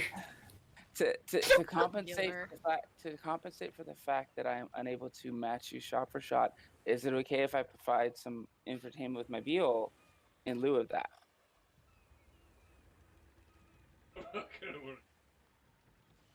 I mean, I personally feel bad because I can't entertain you in a way that you're happy with. That's just It's. I have been raised to be like this. I'm sorry. It's an ingrained habit, and it's been in my head for like the past 15 years. I'm sorry. The only person you need to entertain is yourself. Okay. Just you have to forgive me. This is a very new experience for me. I've only been exposed to this concept for less than 2 weeks. Yes, I am quite flabbergasted. Also, the freedom to not have to worry about dying from falling asleep. It's also brand new to me. It's still mind-boggling. So thank you. My entire life, Oh, that like sucks. What the fuck? I That shit. Who does that? nobility. At least my family did. I mean, What the fuck? I I did thought have you were some. just a noble fucking. You literally locked away in a fucking tower. The sons this whole time. Holy shit, girl. God, fucking fun. She starts like sniffling, and she takes her glasses off before she starts crying, and then it's like, I'm sorry, I didn't, I don't mean to have such a bad childhood for you. Okay, like it's all right. I'm sorry. It's It's not my. I can't even okay, remember like eight.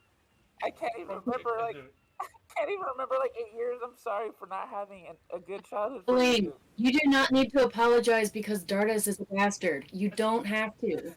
He's just a jerk. You don't have to apologize for anything.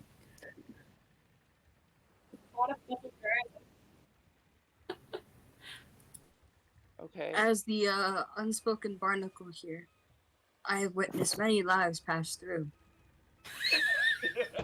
You, my dear, you're gonna be just fine.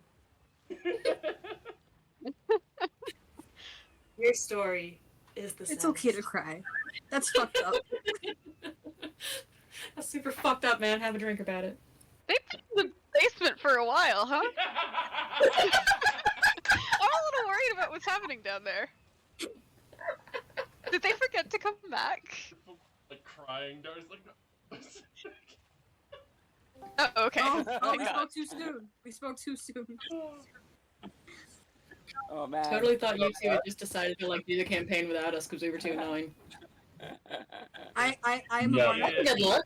Like Pirates of the Caribbean. Oh yeah, That's a happy we also have a barnacle crewmate now.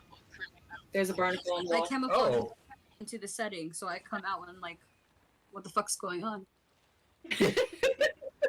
I can't say I've ever seen a barnacle PC, but we can make that up. We'll work it in. Yeah, we just like feed you chips, and then you go back to sleep for 10 years. That's how. Or like, This is the life of the like, barnacle crew. what's that? All right. that So one- sorry Good. for leaving you all that long. Having a It's major- okay. Yeah, we had a major moment of lore. They learned a lot about Phil and how fucked up her story is. A barnacle's way to Oh. fight for for her. Terrifying, I'm I sure. said, it's-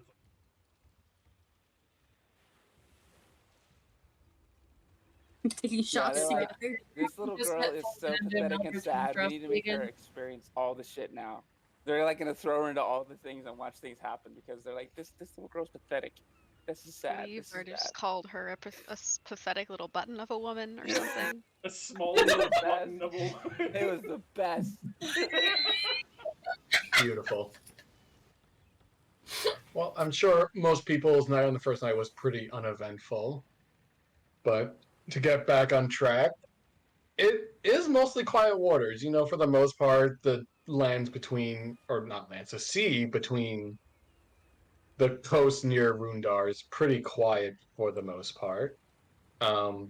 Just to refresh for anyone not clear on the map, you're starting here. Your ship is going to eventually make its way here to the city of Falabar. Wasn't a little jaunt by boat. Not too far in the grand scheme of things. It's going through a channel for the most part. It's about a 4-day trip. Does not that we're not going to do this every day, but does anything significant happen on the second day that anyone would like to note, or anything that anyone's specifically doing on the second day? Roxy is quiet. This is notable. I think Phil will be focusing on learning the spells now that she has the research tablet to cut the cost. So it's mostly just the time sink. And then offering to learn to focus on learning Navigator's tools with Dardis if she has time available to her. The list from Vale. Sorry, say that again. I'm watching Roxy for a while, trying to get a beat on mood. If you want, you can roll an insight or anything if you want to try to get a sense of where she's at.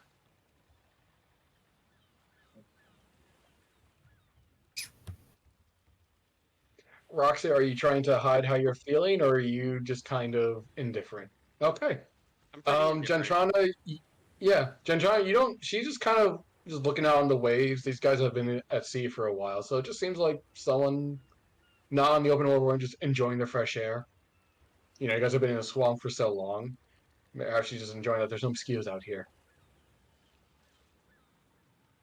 Valid. Yeah, sea mosquitoes. Oh God! I'll never be free.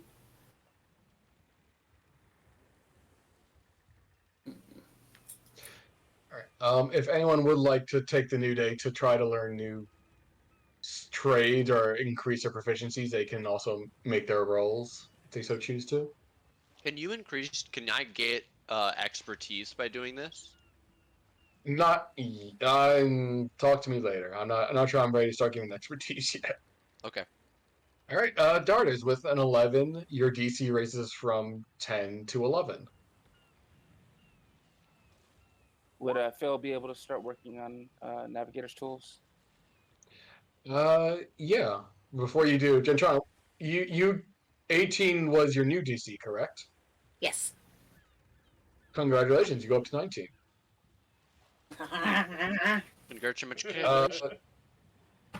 Feline, if you like to learn proficiency in Navigator tools, your base DC you have to beat is 10.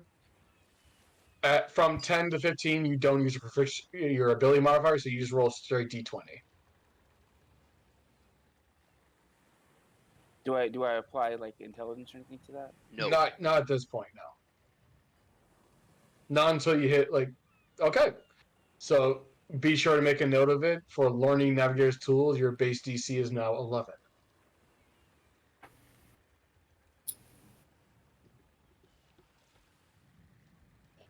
Yo, this mofongo is fucking busting. Anyone else doing anything in particular at the moment, or are we just sailing as the day takes us? I'm gonna learn how to roll a coin over my fingers. You're gonna learn how to what? I'm gonna learn how to roll a coin over my fingers. Yeah, make a sleight of hand check. See how well you do. Just sitting in the corner by myself for 3 hours. I mean, make a sleight of hand check. Seriously. Let's see here. Oh, It's Not bad. great. It's Not not good. great. I'm very It's gonna need some persistent, practice. but not very How good. many coins go off the edge of the ship? no! Gentra, what kind of chords are you practicing with?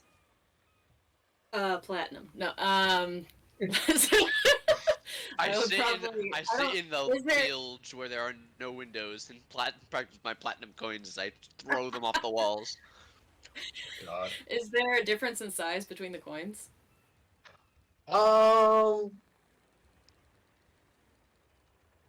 I'd say, yeah, it's something I've never thought of. I'd say copper's the smallest. Silver is about medium. Gold is a little larger, and platinum is between silver and gold. Probably practicing with a silver then. All right, with a roll kind of like a little bit bigger than quarter sized is what I'm imagining. with a roll of 8, you lose 4 silver coins over the edge of the boat. I like the idea that I don't learn and like it's it goes across and it flips down and rolls off the edge, and I'm like shit, and I just pull out another one, and I do not move, and I don't go somewhere that I can catch them. I just Don't worry about Oh, it. yeah, since it's not like a proficiency thing, I'll say like once you roll well with it, then I'll say you just know it. yeah. Since it's not a Just- proficiency thing, it's just like a just part of the every trick. 10 minutes you just hear shit. Your There's shit a- like there's a rocket solid flying, go thunk. flying by. Yeah.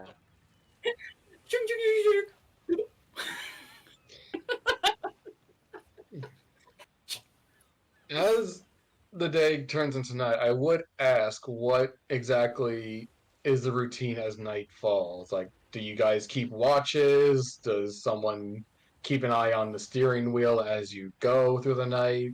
How does that work? I will do watches at night. Oh yeah. I'm happy to do 2 rounds of watches and just sleep during the day. I basically don't need to sleep for more than 4 hours, so I will be on deck basically the rest of the trip after the first night. But I did sleep that first night. Yeah, I think Nanook probably sleeps a lot, but she's very aware of what's happening during the day because she's probably casually fishing most of the time. Just casually fishing. No, No, no, outside no of pole, right? Just bear claws. Oh, with her spear, obviously she's spearfishing off the side. Of the Right, boat. of course. I forgot the harpoon. My apologies. Phil, because she's worried about surprise attacks, she offers to set up the hut for people with everybody inside, so they can come and go as they please inside of the bubble. When she goes to Oh, bed at night. I mean, you certainly can. I will say the boat does have its own like cabin areas and places to sleep, and the bubble doesn't incorporate like everything. So Yeah, just she makes a bubble inside of the room she's in, and she asks everyone to come inside of it so they can go in and out as they please.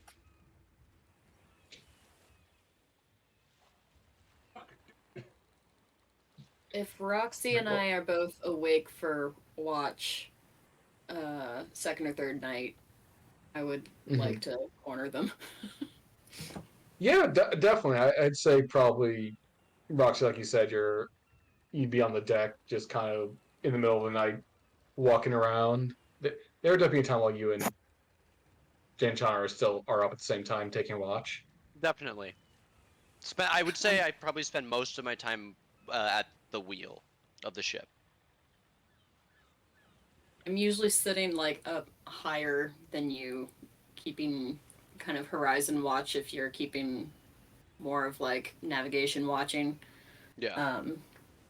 But I climb down and come over and stand next to you and don't say anything for a couple minutes, and then just you've been really quiet. Me? I don't like to talk. I'm not quiet. This is how I am. Don't look at me like that. Okay, look. Look. Um, I've been listening to this song that's been playing in my head for the last 3 days. And not like in my head like like in like a catchy tune, but like I don't hear the waves. It's just the song. When did that start? What started it? Uh, it started in a dream I had the first night, and then it followed me back into being awake. Has anything else changed besides the music?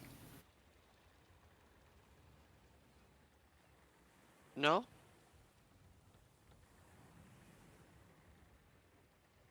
Are you lying to me?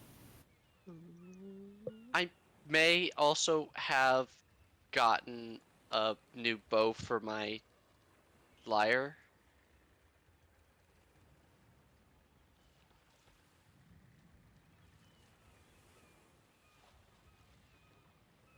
I'll pull it out seemingly from just like behind my back, and it's this long, like dark ebon wood. It's very finely polished and well made, and it more matches my helmet than it matches the Siren Song lyre. Chintrana very much using the interrogation by leaving wild silences that you feel uncomfortable with until you feel it. Yep. She kind You of don't have enough to confess. yeah. She automatically kind of like reaches like she's going to touch it and then pulls her hand back. Where did that come from? The dream. You saw it in the dream? I was given it in the dream. Who gave it to you?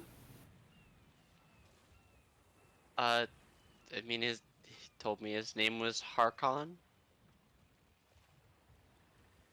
Harkon Lucas? Lucas?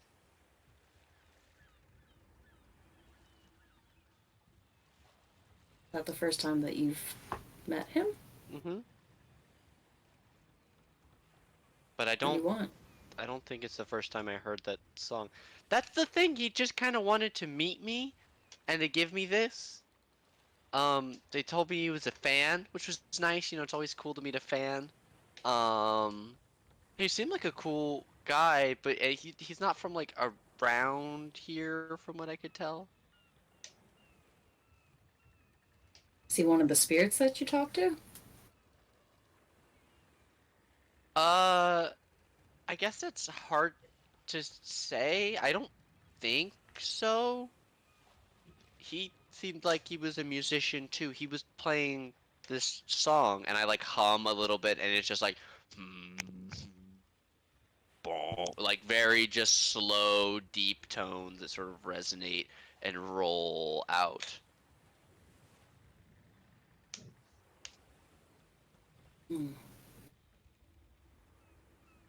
So he just appeared to you in a dream, gave you a bow, taught you a song, and now you can't get the song out of your head?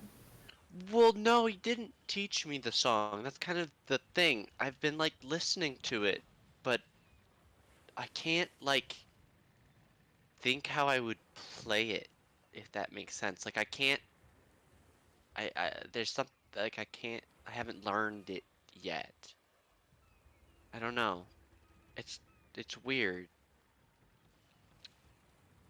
Does it bother you? I mean, it's kind of eerie, but it doesn't really it harshes my vibe a little bit when I wake up. But I've just been kind of listening to it for the last couple days. It's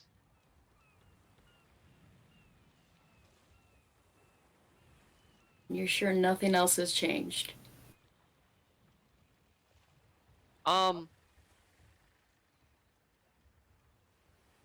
mean, I don't do I look different? Do they look different? As far My as you sh- can tell, Roxy looks the same, relatively. You don't look any different. You're just acting like you're distracted, worried. Yeah, I guess it's just I keep getting caught by the song. It just keeps catching my attention. I'll try and be a little more present. I guess if this is going to be a thing, I'll have to get used to background music. I did always wish for that as a kid. And we get a lot of the wishes that we have in strange ways when we grow up. Yeah, what do they call that? When you get like the wish and it's bad? Life? Adulthood? Yeah. Hmm. If anything gets worse, or if you get upset by it, or if you see him again, or if you get any kind of weird vibe from this, let someone know. Doesn't have to be me, but just don't keep this to yourself, okay? Will do. I pet your hair back from your forehead. She looks like she's gonna Gentrana. say something else, and that's Oh. it. As you clock Roxy about to say something else, but not say something else, with your passive perception, you see a fin-like hand grab onto the railing behind Roxy to pull up the form of a scaly figure with shark-like teeth, looking up, I shoot staring it. you straight in the eye. Yet, Roxy, you immediately want to try to grab her bow, shoot past you. Not really what's I go, happening. ah! I'm sorry, I didn't mean to. You turn and see a fiery arrow impede into the head of this fish being. It lets out a wail and falls back into the ocean. Holy shit, fuck! Oh my god! And as you do that, you look out on the Ductantron and you see more figures climbing onto the deck of the ship, looking in your direction. Wake up! I turn I wake up. and say to the air, hey, get the hell up, you idiots! Message. And there's like a bell, you guys start ringing. Everyone else is woken up as they hear the bell of an alarm on the ship deck. Oh, alarm Yeah, stuff I'm that was around crew quarters, so I wouldn't have gotten the edges of the ship. It's not big enough. Yeah, I figured. Again. Why All didn't right. you warn us about the fish climbing the ship? What the fuck? Dentrana, I shot the first one I saw. That's the best I can do Oh, the right now. barnacle! Why the fuck are they all on board? This is when the party learns a barnacle does not have a mouth to raise the alarm. They can Oh, only fuck. Who were I we was talking to sleeping, before? damn it! It wasn't my turn to be a Presumably- watch. I just live here. Presumably, the party is woken up and rushes on deck as these fish beings, which some of you may know as Sahuagin, I hate these guys. flare up and prepare to try to raid the ship and take it for their own. Bearing you let them. And we will roll for initiative. Didn't we fucking destroy these guys last time? Let's Can I? murder. Can There are a I? couple of very large ones. I'm Can on I a try black to- screen. Can I try to guess anything about? You're on a them? black screen? Yeah. Oh, never You mind. might I just realized What want is to I'm that? here. reload. Yep. Can I try to know In the- anything about them, like In the potential time it takes weaknesses? people to get to the ship, I want Sure, go ahead, roll. What would that be? I guess history? History or nature? Or nature. Yeah, history or nature, that works. I mean, they're both equal for me, so Yeah, either one. let's go with nature. I've done history today. Hey, Dentrana, did I ever tell you the story of? I don't know shit today. I'm also panicking because it's another combat encounter. It's like the middle of the night, you've just been woken up and there's shark people on the boat. You don't know what the fuck's going on. Yeah, she's like, ah. Is Dardis here? Start it. Yeah. Don't forget, if you have not re-upped your health since you've had multiple long rests to do so. Smart. Thank you. Mm-hmm. Could I cast mage armor as the alarm was being rung? How long does it take to cast? Action. It's an action. Is it? If it's an action, then sure. Okay. I'm delighted to have crit on my initiative on this particular type of attack. This is making me very happy. Initiative crit is a very underrated critting to do. It pays to be able to go first. Yes, it's nice. Especially you have the means. I'm to just control. narratively delighted that I actually do get to go first. All right. Dan, are you still? Oh, there you are, Dan. Okay. All right. Let me rearrange this clusterfuck of an initiative, and we will be on our way.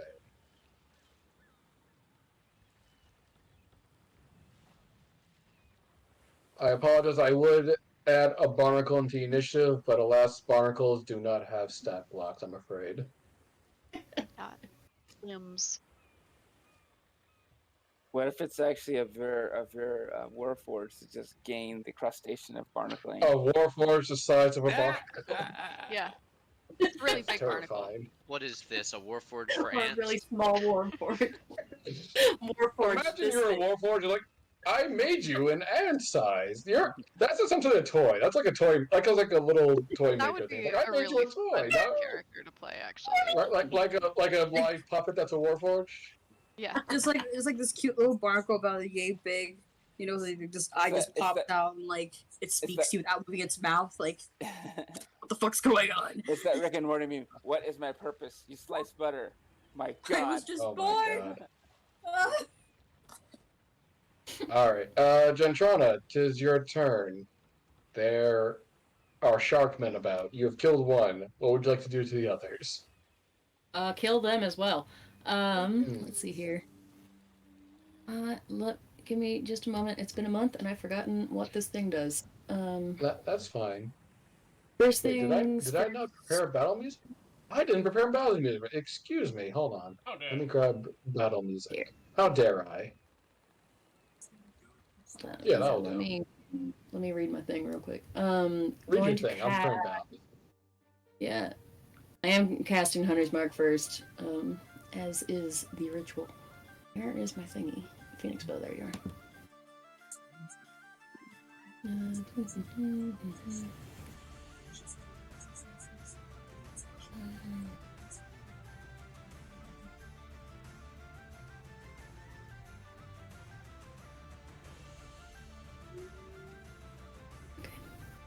Okay.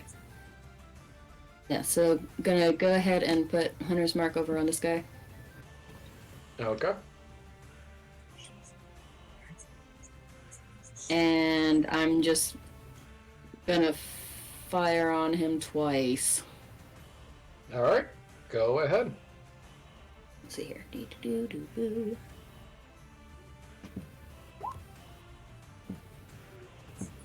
Here is okay. A 12 will that just hit.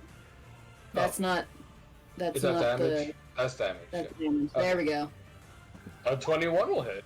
And a 23 will hit. And then.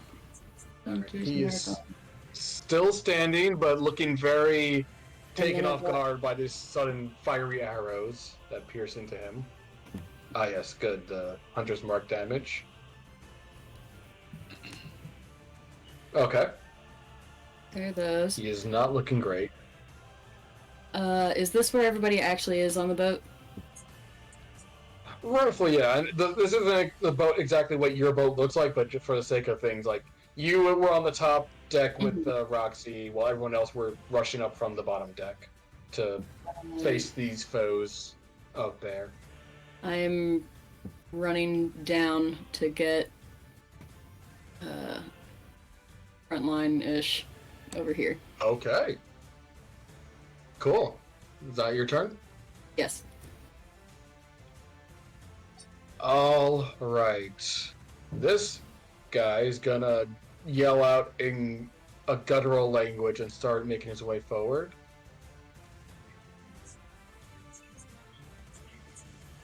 And get up to here. He.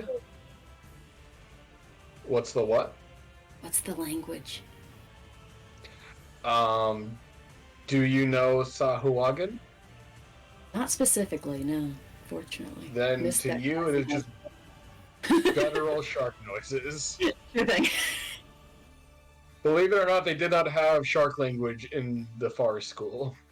You know, I hear the What you- language of sharks is smooth in both directions. I also have heard Interesting.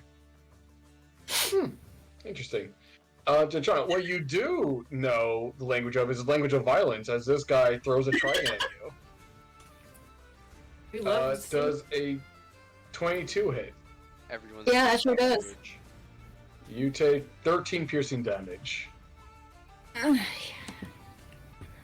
Nanook, Hello. tasty treats are abound. What do you do? I see.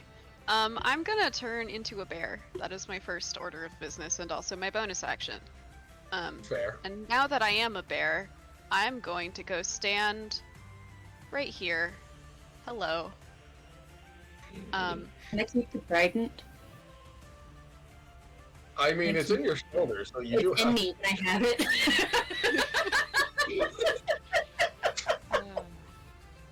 You have to point out my cold, dead shoulder. It's mine now. um, now that I am here, I'm gonna hit him with my claws. Go for it. Oh damn. Okay. Yeah, believe it or not, crit will hit.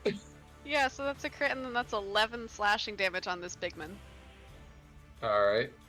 And then I get You one more slash. because of my extra attack. By all means.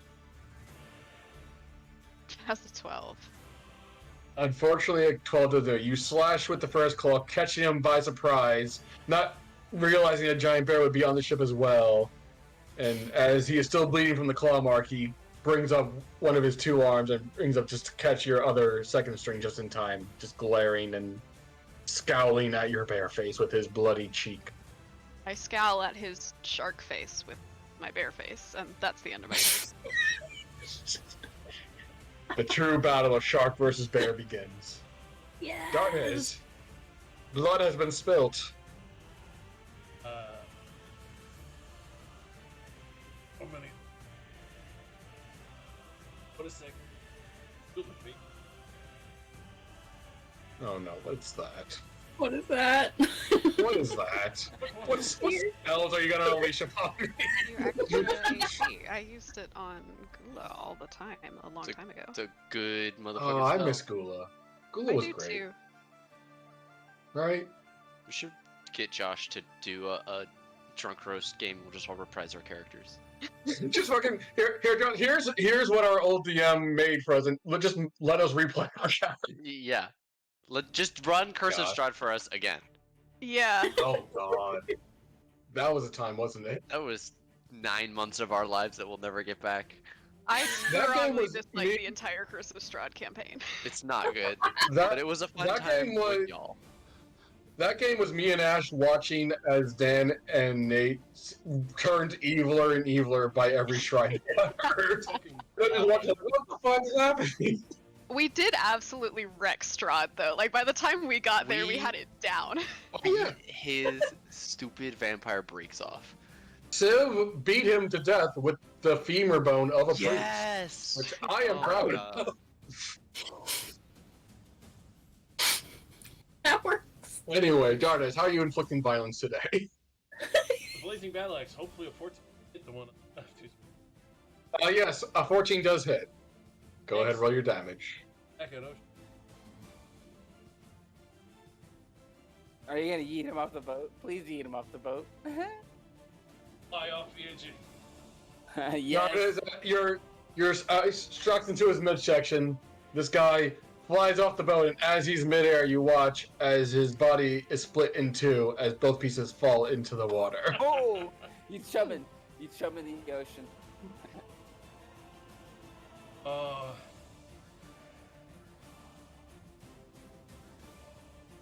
Actions. Okay. Nice indeed.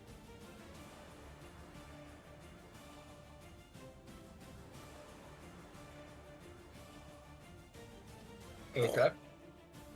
What is that? A dex save? Okay. The first boy succeeds.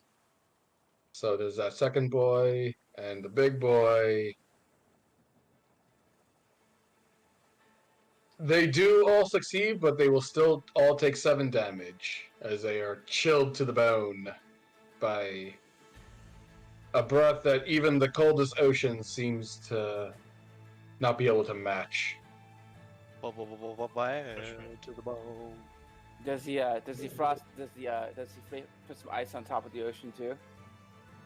You guys are a little bit too high up for the ocean, but the railing definitely gets a little chilly. A little iced over. Okay. There is a shark boy next, so I will... Which shark boy is that? That is...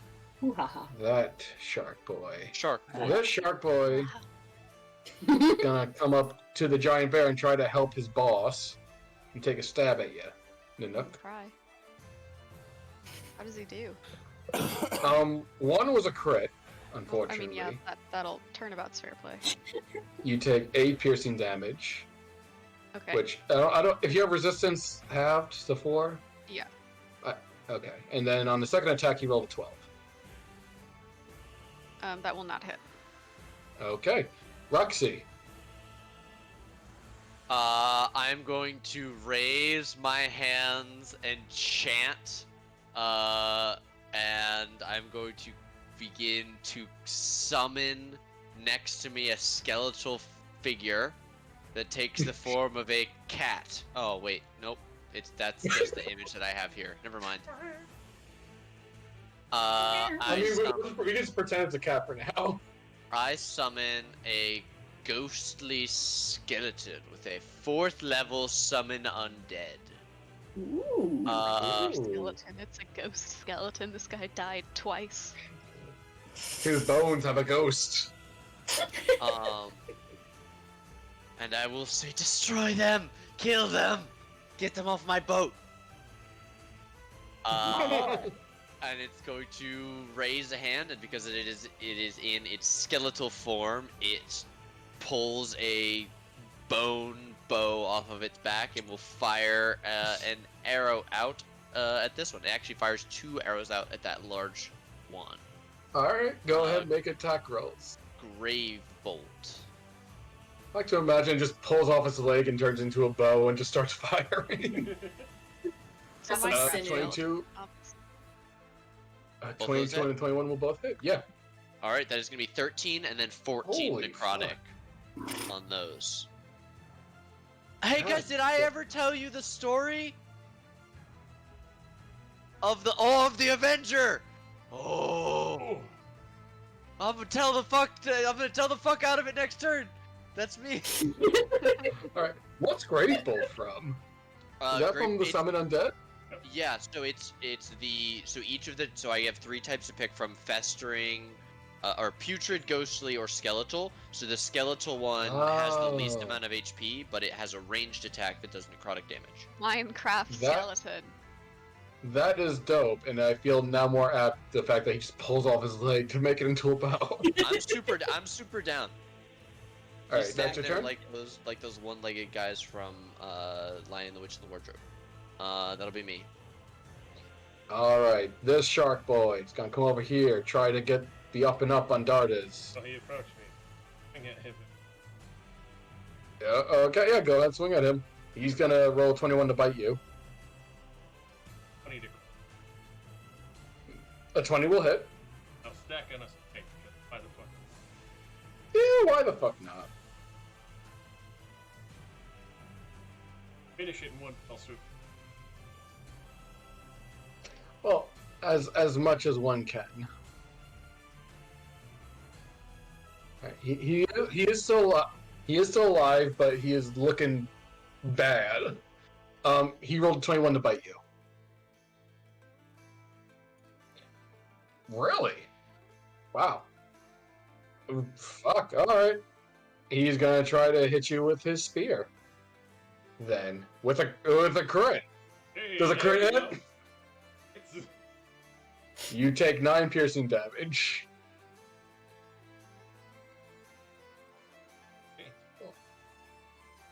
Oh, okay. Carthos, fellow denizens of the deep, has risen up against you. Okay. It looks like I should go in 3 turns.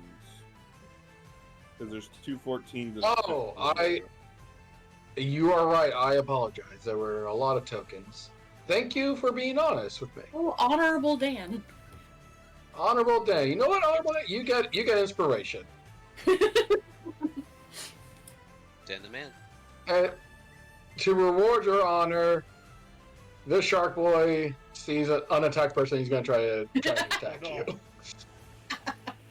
But I gave you inspiration, so I don't feel bad.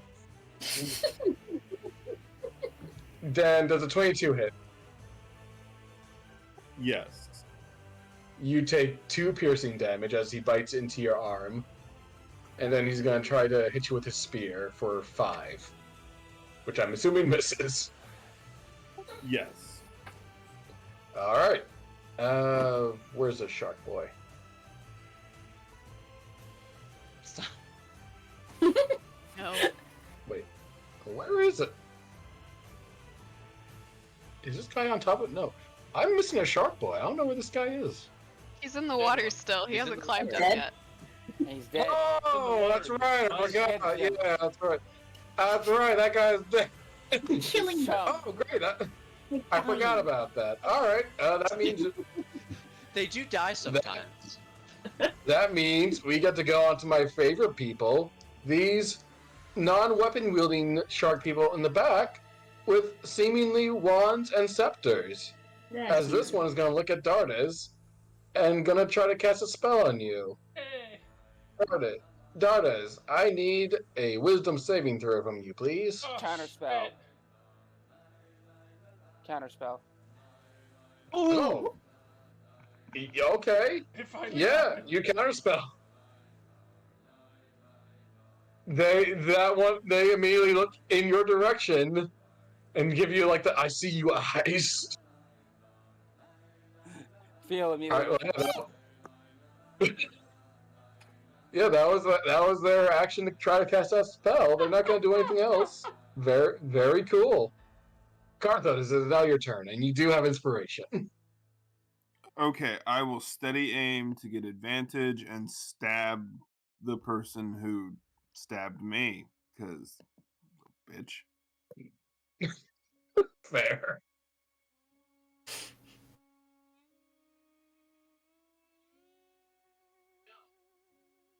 A 19 will hit.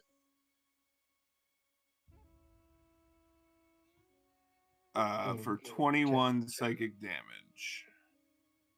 Okay, he is still standing, but he looks bad. He looks like you give him the biggest migraine you ever heard, and he's almost.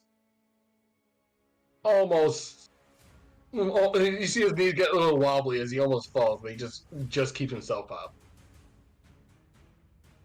Okay. Not looking great. Is that your turn? Yes, I cannot move because I steady aimed. All right. This shark boy gonna try to gang up on Dardas, smelling the blood in the air that his compatriot made on you. He's gonna go into a blood frenzy. Does a 14 hit Dardas? Thankfully. And a 20? I can't believe that's no. Okay. Feline. She's Shark going man to about. cower behind Gentrana, and then a little red mote's going to go flying out, and it's going to detonate so that it catches. 1 second here, I'll draw it for y'all. 1, 2, 3, 4. 1, 2, 3. I think that's. Yeah. So the 40-foot square, the fireball is going to detonate, and they have to make a deck We save? are on a boat. You're on a boat. It is made away. It's an Yeah, airburst. you are in fact fireballing your own ship. This is Yeah, your ship. Your fireball. She detonates. She aims it up high enough so it's the airburst to catch. She's trying her best to maneuver it so it doesn't damage the boat. All So right. I guess would that be safe for her too? Because it's such an explosive spell, I'd say make an Arcana check to best control that. Yeah, I'd say control that, because I'd say that'd be like a DC 20 to really like. You're trying to like use a fireball like with a sniper shot. It's a very hard spell to do it. So I'd say a DC 20 to do Almost. that. Okay. So you do hit them, but you do also hit parts of the ship as you do. It's not boat sinking or anything, but the ship is damaged by it. There's damage. Yeah, she's gonna be fixing it. She's Yeah. like, oh shit, I'm sorry. Okay. All right, go ahead, roll damage for your fireball, and I will roll their deck saves. Okay, damage, fireball. That guy failed. That guy failed. 29 fire damage. Oh, Jesus. Of course. Failed. What's it, 16? 17. 17 DC? Yeah, because I my Arcane Gorgomar gives me a +1 to my DC. Oh, okay, it's not part of your calculation there. Oh, sorry. I don't know why I Okay. didn't update on my spell book. Sorry. That's fine. Oh wait, no, it is. Let me double check my. Sorry, it should be 17. That's fine. Well, yeah, just double check while it's your turn. I will do their damage. Luckily for you, whether it was 16 or 17, everyone rolled badly on your deck saves, so you watch as this shark man turns into a crispy mound of flesh. The big guy is still standing, but he looks pretty bad, pretty fried by that. The caster-looking folk. It's 16. Sorry? I'm sorry. It is 16. 15 plus 1. Okay. All right. Well, regardless, no one rolled above a 14, so. Full damage to everybody. Yep. One guy got burnt up to a crisp. He's gone. Everyone else survived, but they're not looking great from that. Some more than others, but for the most part, a lot of burnt, crispy scales and the smell of cooking shark meat rises in the air. Phil realized that she's probably drawn everybody's ire because they realized we need to kill that person. So she's gonna go inside of the door. Where's the door? Is there a door right? Oh, shoot, there's no. I'll say, like, for purposes of this comment, there's no like door you can close. I'll say that gives you like partial cover for purposes of that. Yeah, she goes inside to get cover. And she keeps the fox out and has it run up to Gentrana, by Gentrana, so that it can run up to help Dardis out if he needs help, more healing soon. So actually, she has all right. One of these people in the back saw you go away, and they're not willing to let you go so easily. They want to test their spells against you, as they are going to craft a spiritual weapon to follow you. Oh, good, they're clerics. So, for my fantastic art skills, we'll just make a little trident here. A watery trident that flies past everyone and goes for Feline, as they are going to try to hit you with this. For this spectral spiritual weapon. Does a 20 hit, Feline? Yes, that does hit. You take 10 force damage. Okay. And as that's their bonus action, do they want to do anything else with their main action? No, they can't. They don't really want to get close, so they're gonna. Oh no, I had the wrong thing on. They're gonna move over here and try to space themselves out a little bit more, and that'll be their turn. That shark boy's dead. This man gonna lumber up to Dardas. That's the only person he can reach with his giant form. He can't get past anyone else. This guy's been hitting the gym a little bit too much. But he will also go into a blood frenzy because you have been hurt a little bit, and that is more than he needs. There's a 22 hit. He will bite into you for 8 piercing damage, and after he's had his taste of blood, he will try to hit at you with his trident a couple of times. Alright. The first hit with the trident's another 22, and then a 19.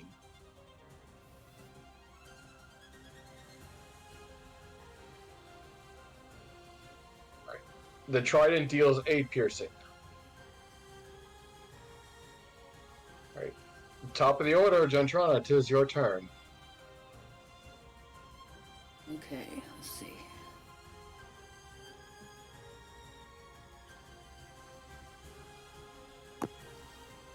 I'm going to do Horde Breaker on these two here. Yeah. Gonna do fire a shot on him, then a shot on him, and then I'd like to split my bonus arrow into 3 for bonus action. Alright, so I that means you should be able to hit 3 other targets with that, right? I That's can't the text of the item. fire 3 on the same person. Let me find the item again. It was a while when I made that. Where is it? Where is Swazin Ruins? May use Phoenix one bow. attack action to fire. Oh, at 3 designated targets. Okay, that's fine. So still 1, 2, 3.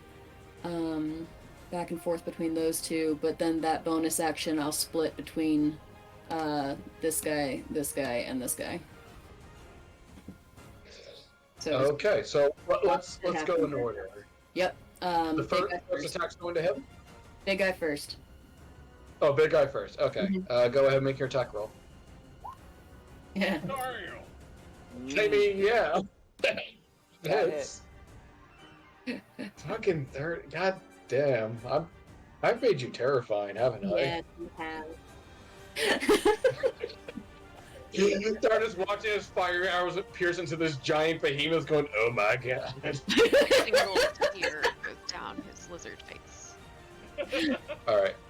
Second attack on this boy, right? Yes. Okay, go ahead. 27 will hit. For 8, he will take 8 damage. And then, yeah, let's do those 8 consecutive arrow attacks. So 1. Nature is back in balance. There we go. Okay, well, I mean, 2 crits to 1 now, 1 is pretty good. Where's the first crits on this guy, correct? I thought it would be 1, 2, 3. So. Okay, so this guy first, and then. Yeah, left to right for me. Alright, do damage for the crit. Alright, so you crit on this guy twice.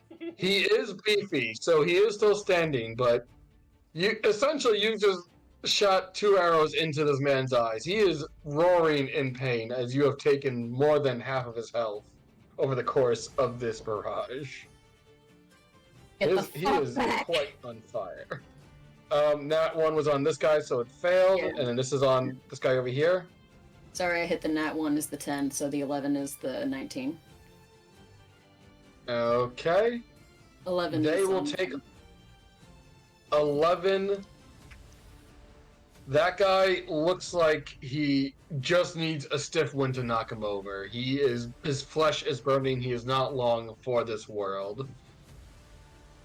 A soft poke will knock him out of the fight. Okay. Is that your turn? I want to get around, but there's too many people, so I'm just going to take a step back and try to stand between Feline and whatever I can. Okay. And that's it. That will be this guy's turn. Very much angry and on fire. He cannot quite get to you, so he's going to attack those who are around him. He can see them, even though his eyes are hit with fiery arrows, because he smells their blood on the air. So he's going to move over here. First, what he's going to do is he's going to try to bite you, Dardis. Does a 21 hit? All right. Frustrated, he's going to try to change tactics. He's going to turn on you, Nanook. He smells your bear blood in the air. He's going to try to slash at you with his trident. Okay. Does a 15 or an 18 hit? The 18 hits. All right, you take an additional 11 piercing damage. So 5? Yes, with resistance 5. And it is now your turn. Hi. Which one of them just hit me? Big boy. Okay. I am not a fan of that, personally. And I think I'm going to cause him problems on purpose. Best problems. Is he the one who just got hit really hard twice? Yes, I believe that was him. Yep. Okay, so then I won't cause him maximum problems. I will instead just attempt to claw him with my claws. How's a 25? 25 will hit for 8 damage. Alright, is he still standing? He is a very for all the damage and punishment he's taken, he is a very beefy boy. Alright, I'm gonna go again. So he... Okay, for nothing. Yeah, he's not looking great now, but he is a large creature. He is definitely one who's held his own in many battles. And even if this may be a battle he might not walk away from, he is still barely holding his own at this moment as you rip out chunks of flesh out of him. He is definitely still standing, but barely. Okay, so that was after the both of those hits? Yes. Okay, I have one more hit in me, so gonna give Go it a shot. for it. It was a 16. 16 just hits. Okay, that's an extra 6 slashing damage. That won't take him down, but you have taken him.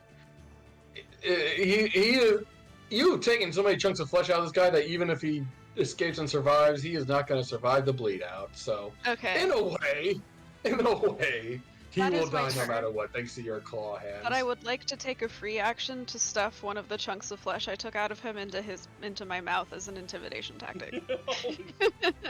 I'm not trying to roll Okay. for anything. I'm just doing it. Can you loudly Are you say gonna try to help? douchey? Yeah, you do that. You see, he if he was not missing chunks of his flesh, he would definitely try to hide it better. But he's in a state where he does not want to be eaten. He sees another creature eating him. He's in a state right now. He does not like it. Okay, yeah, that's my turn. All right, Dardes.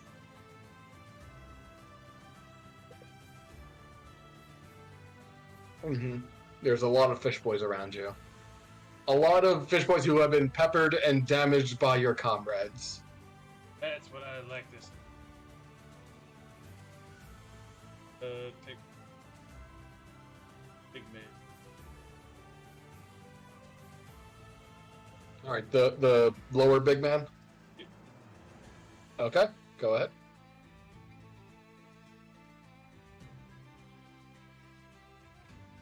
And 23 will hit.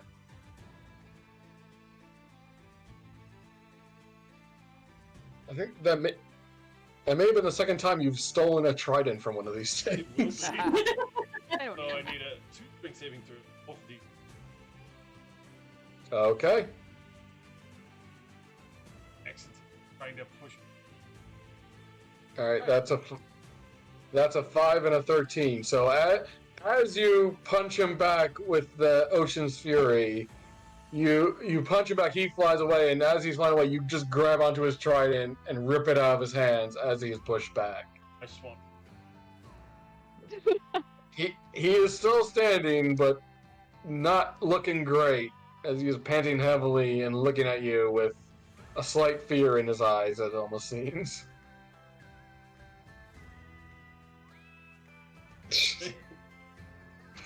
All right. Is this fish boy dead? No, that fish boy isn't dead. This fish boy is going to try to attack you, Nanook. Hi. Since you are there and threatening their boss, does an 11 hit? Nope. Then a 16? Nope. And a crit. Yeah, the crit will hit. So you'll take, after resistance, 7 damage of Okay. piercing. Got it. Roxy. Hello. Hi. I am going to tell the tale. Can I get a general read on the aggression of these guys? Do they seem more mad at Dardas or Nanook? At this point, a little bit of both. They've both been holding their own and throwing a lot of punches. They've also been taking a lot of the bites from these shark people. I'd say it's pretty Okay. even, honestly. Then I will. If I you will had divide- to pick a tiebreaker, it'd be... Honestly, it'd be a coin flip. Essentially a coin Okay. flip. It's Then I'll just they're- roll for it. been Yeah. pretty neck and neck. Okay, then I'm going to use my action to tell the tale of the Avenger to Nanook. For 1 minute, whenever you are hit with a melee attack, they take a D8 of force damage, which you can roll on that attack. Whoa! Nice. Tale of the Avenger, it's like my best story, and I never roll it. That is a great story. And then I'm going to say, Dardish, take a breath, buddy. and I'm gonna cast Healing Word. I'll do a second level. So that is 12 healing total, because I do get the extra healing for my spiritual focus. Very nice. And I say, get that one in the back, Skelly! And that is my turn, which means my summoned undead will go, and it's going to shoot this big one in the back twice with its grave bolts. Alright, go ahead and make those checks. How's a crit? Let me leave that one on its own for You now. know what? Believe it or not, a crit will hit. 14 Because it's your necrotic skeleton, Yes. you watch as your skeleton gives you, like, not a mock, but like a very flimsy, like, military, so like, oh, what's this guy gonna do? He takes up the bow, very surgically, just fucking through the heart 3 times. This guy falls dead on the ground. Oh yeah. Okay, second shot then at this fuck all the way far away at the end of the boat. Just because I got range Okay. and height. 14? Go ahead. Yep, that'll hit. Go ahead, roll your damage. They guys 9. do not have high AC. Minimum Again. 9 necrotic. Barely looking away from the big guy, goes to the guy. Another 3 bolts through the heart, dead on the ground. Fuck yeah. I go, nice job, Skelly! Nice. If Skelly could grin, he would, but he has no lips. So Actually, he cannot. skeletons are excellent at grinning. It's one of the only things they can do. They're always gonna. God damn it. God damn it. That's me. Is that your turn, Roxy? Yeah, skeleton goes after me, so I can't do anything after he goes. Alright. Dardus, this boy is still, while hurt, very hungry. And he wants food. He's gonna take it out of you. You got so much AC. No, I'm guessing a 12 misses. How about a 20 and a crit? The crit deals 9 damage.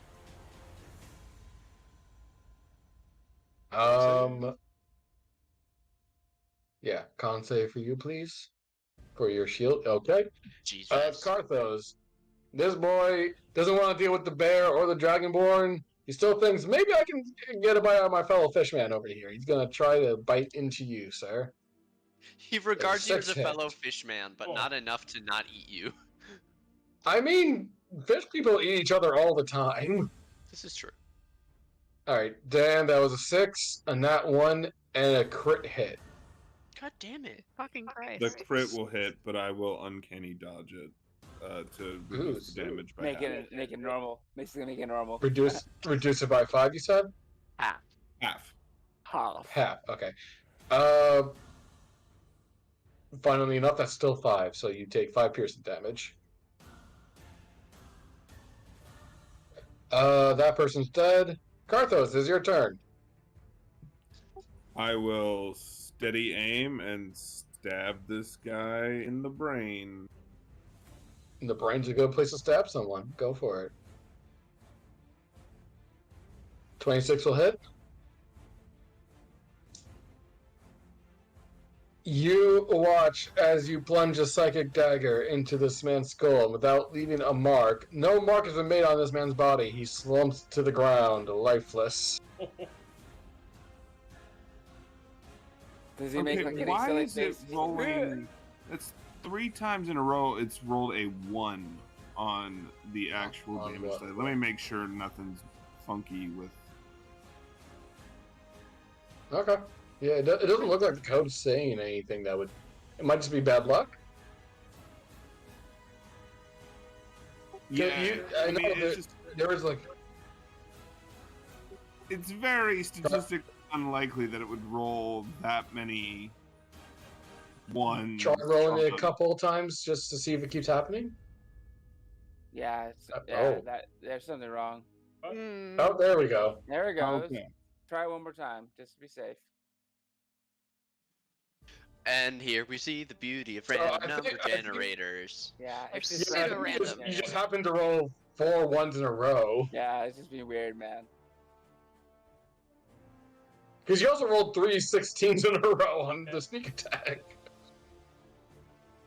It's just that kind of day, I guess. Yeah, it's just been I don't weird. know. A lot of crits, a lot Is of that your ones. turn? A lot of crits, a lot of Yeah. ones. What more kills? Murdering What? him was my turn. Alright. Dardas, despite their tiny numbers, you and Nanook are still at the front of the line. Hell yeah. And that means you are at the front of the buffet as this boy is going to try to eat you. 10's going to miss. With his spear, you rolled a 19 and a 20. I believe those all miss. All right. Feline. Feline doesn't want to see Leslie get chomped by these stupid Sahuagin, so she's going to run up, which doesn't get an attack of opportunity from the summoned weapon. And she's going to run up and push her palms into the back of Dardis and cast Cure Wounds at level 5, or level 4. Jesus, okay.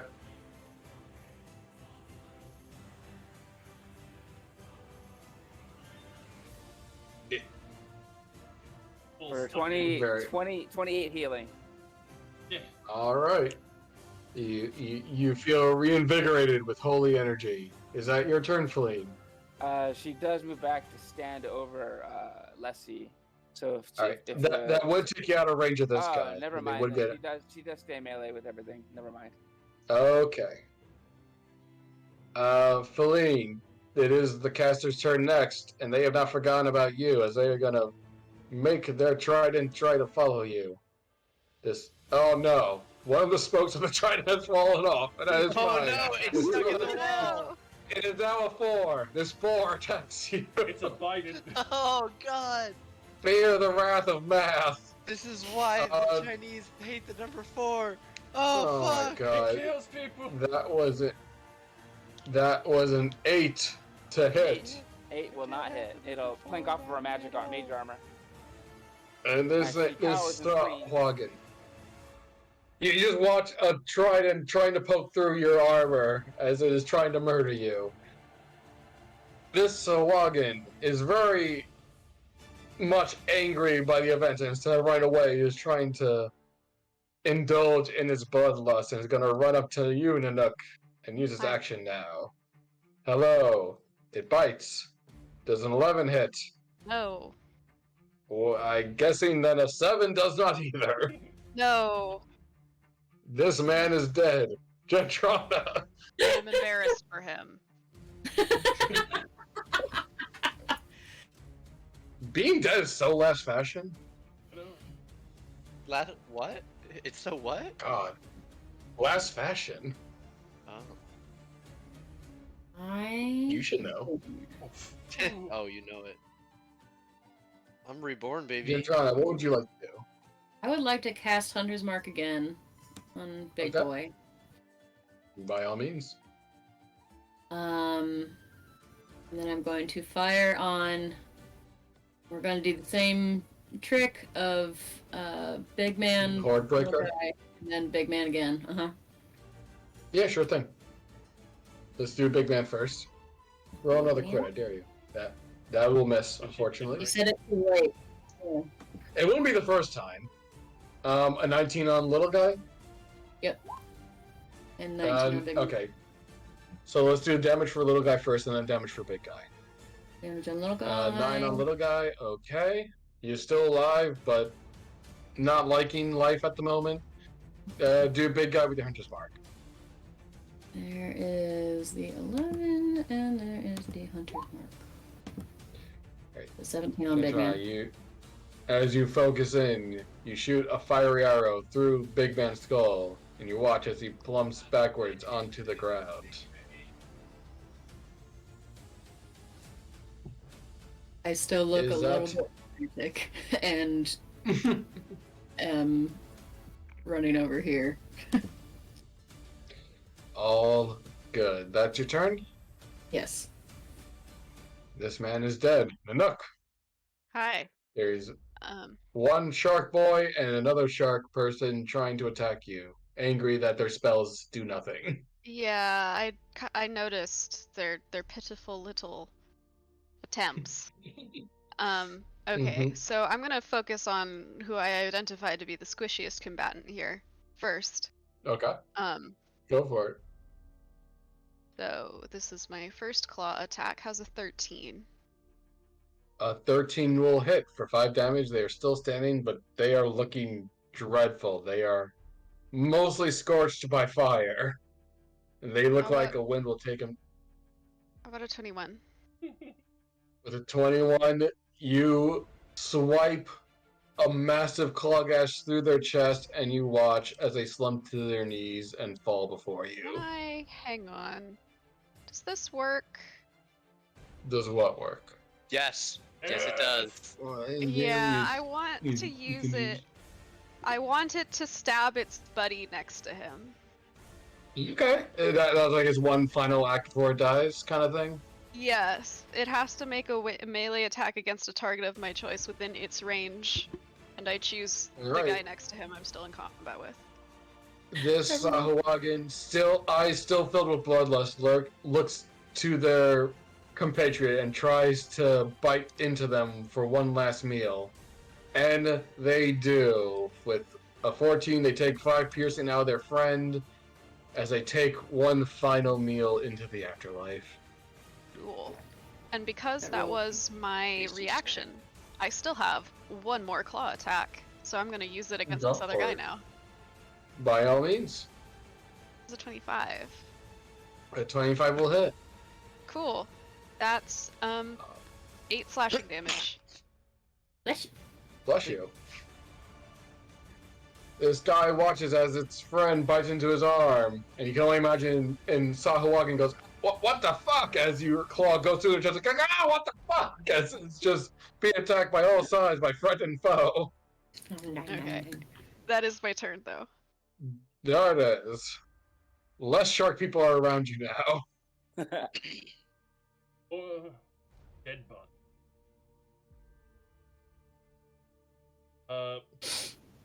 Trying to slam this trident into the man stuff. Alright. Go ahead, make the attack roll. No! No! Your boss is trying. Never took it. I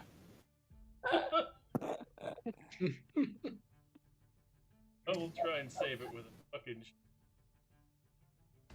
Alright. Alright, go ahead. Yep, that'll hit. Go ahead, roll damage. Hell yeah. Back on the. Oh god. A broken bone. Oh my god. Yeah, go.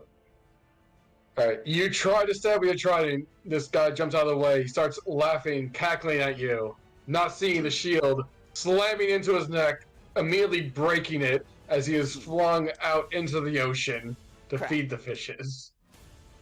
As he is gone from this world. I turned. Last guy expected. Alright. Let's see, is this fishman's still alive. Been bitten by his patriot and attacked by a bear. He is still gonna hold on with hope that maybe one day he will survive this encounter and tell about how he took a boat all by himself and stay in the fight. Yeah, Look, dude, check that. 2 17s hit. No. This Sahuagin is suddenly rethinking his life choices. Roxy! I am going to. I will take my action to laugh mockingly as the only somatic component for vicious mockery at that Sahuagin. Oh god. Wisdom save, alright? Yep. Laugh like Captain Hook. Just. They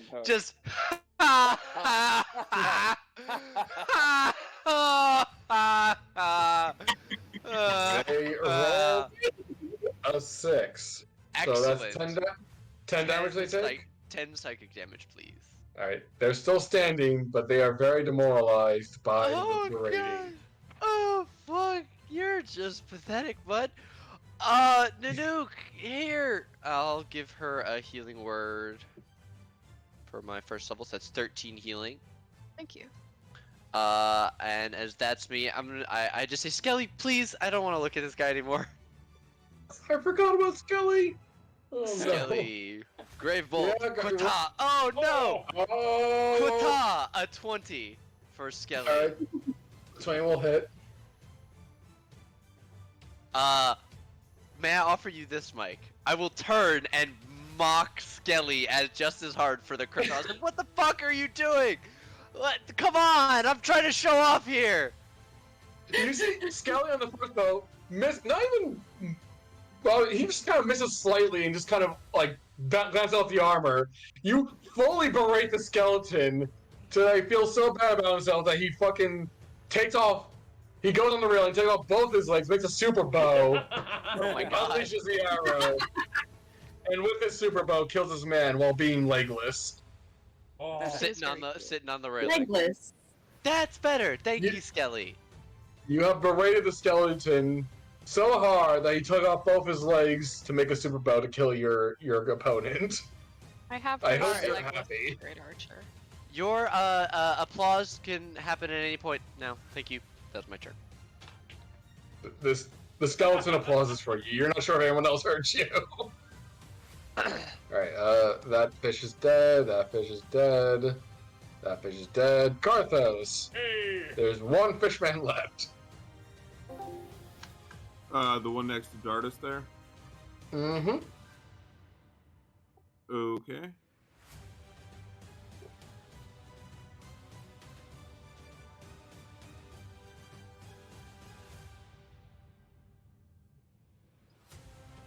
$20 will hit.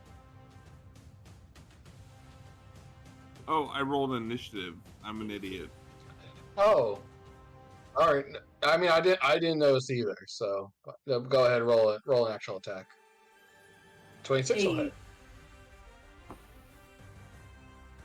Dardis, how do you kill this last shark man? Arthas. I'm Karthos. What did I say? There it is. Dardis. I apologize. Karthos, how do you kill this last shark man? Yeah, just hurl a psychic blade at him. It goes through his eye, and he just crumples to the ground as it dissipates. Very good. In the long hours of the night, as the moon is shining brightly on your seafaring vessel, you have killed the invaders and are now left standing on the deck of your ship, surrounded by the bodies of Sahuagin that have tried to take it for their own. I grab Feline and Dardas by the arms, a little too hard. Like, are you hurt? I have a small scratch from the spiritual weapon, but I'm okay. Miss Nanook, are you okay? You took some big hits. Fine. She's busy picking over the corpses for salvageable snacks for later. I will Okay. also call. Hey, Nanook, can you save me a big trident? I want to put it on the wall. She gives you a thumbs up. Thanks. I I'm take the gonna go down trident the- on my shoulder. I'm gonna go down the stairs and look at Karthos. Rather than ask Karthos if he's hurt, I'm gonna look at him to see if he looks hurt. Because he's gonna complain about his spleen or something if I ask him. Go ahead, make a perception or a medicine check. Whichever you Ooh, prefer. I'm definitely perception. I don't even know where there. Yeah, no, definitely. Wow! Whoa! Oh, no idea. Hey, I you good? mean, I He's can't tell. dying. His He's still- spleen exploded, man. he's still standing. I mean, he's probably fine. It's hard to tell. You know, with the moon, you can only get so much light. Okay, so then He what could happens be is I blue- that walk. could just be water, yeah. I walk down the stairs and I slap him in the back of the shoulder on my way down and I say, "Good fight, huh?" Karthos? Pain feels like. He's dead. He's Captain Yeah. Hammer. Carlos just staring off on the ocean, remembering his wars with the Sahuagin. Phil remembers that she just cast Fireball danger close to the ship and probably caught part of it on fire, and she panics and Oh, rushes yeah. inside. That's true. Like, it's not like it's still seaworthy, but that part of the deck is scorched. A little bit of the railing is gone, and there is a fire on the deck. She immediately I'm goes get to start mended. putting it out. Yeah.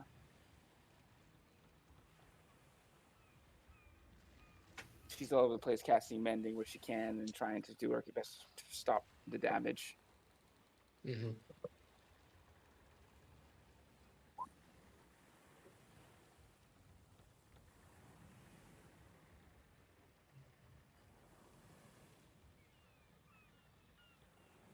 I look up, make eye contact for a second, wild-eyed, and sprint toward the fire to start putting that out. Problem. I'm the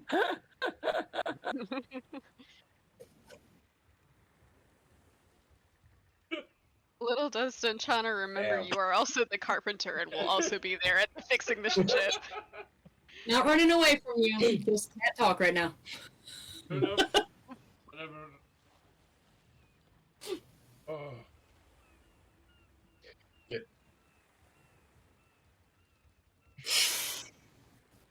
As you guys are clearing, you do hear some sounds of scuffle from the bottom deck, as you realize maybe or maybe not there are side windows that Sahawagan could have crawled in through, and Carmine and Vale are not there.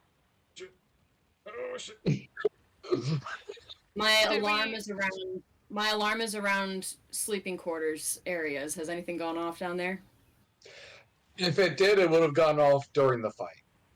Okay, I'm not running toward the fire. I'm sprinting downstairs. You get down. You both go down. Vale has dispatched two of them with her spells, and as you're walking down, you see two Sawagan get blown away by a burst of wind and have their spines like crack against the wall. You see Carmine has blown them away with a gust of wind using his new robotic lungs. I thought you were gonna And say then immediately- fucking Holly was blasting them away with her wing. Well, Holly is shooting at one of the ones that Vale killed. Hell Holly's yeah. shooting the one that Vale killed. Carmine did get robotic lungs that allowed him to cast Gust of Wind, which he has done. And as you guys are coming down, he runs up to the Sawagan, places two hands on their skulls, and his hands heat up and burn their skulls as he looks up at you guys and goes, "Have we dealt with the rest of them?" Good. This shit. He lets I'm out a going sigh to- of relief. I'm going to sprint around the entirety of the internal of the ship and check and make sure that nothing else is hiding. All right, go ahead and make a perception check. Walls. Oh my god. Goddamn walls. Whoa. Just want to make sure that we have actually gotten everything out of here. With the 14, you get to the back. You see one Sahawagan like halfway through the window, trying to get away back to the ocean. He looks over. He's like, I got two knives out. I got a bleeding wound, and I scream at him and run straight at the window. How hard? When I asked how hard do you tackle him, I mean, do you throw yourself at this Sahawagan that you almost throw yourself into the ocean, or maybe throw yourself into the ocean? I almost fell into the ocean. Yes. I imagine, like, you know, you see there's glass panels on the bottom of the boat. I imagine it's like the camera's panning away, and you hear a scream that's warbled by the water, and then splatter of blood on the inside of the glass. So, Fully, you're over here repairing the deck. You hear a yell. You go over to the railing. You see the Sahawagan halfway through the window. Looks up to you, holds out him, like almost like saying "Help me!" As two daggers go into him and just pull him back into the boat, and you just hear more. You're not going anywhere. So yeah, Dardis, you see what Gentrana is doing. Bullying, you only hear the screams of what's happening. It's like she was trying to find a place for her knife, and no place was good enough. I'm going to keep finding places for my knife in this convenient knife rack in front of me now. It's a very convenient knife for You us. let me know how many you can fit. I have a record, but I think you're gonna beat it. You have a I'm just gonna record? For I'm gonna fitting keep going. knives. Yeah. What is wrong with you people? Walk up by. Done the shoulder. Head. Around very fast, knives still at the ready, and I am crying.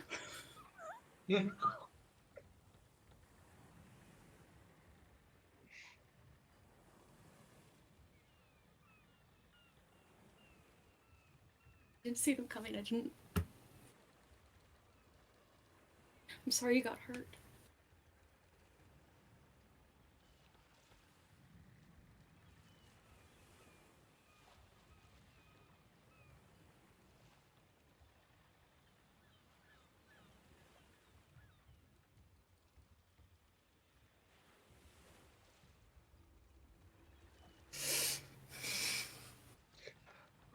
Vale is gonna kind of sheepishly walk up, not sure if she should be approaching or not, and go. I mean, it's not your fault. It's not like we could see them in the distance. They came out from the ocean. This is their domain. There's only so much we can spot before they hear you. You rang the alarm. You warned us they were here. She cries harder. Oh, Vale goes. Oh no, I made it worse. Oh no, darn it, what do I do? Darn it. I'm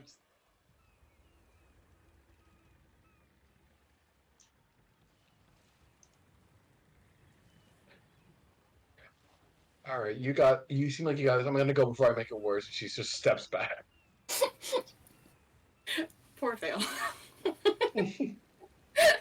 Just slowly backed away before she makes it worse.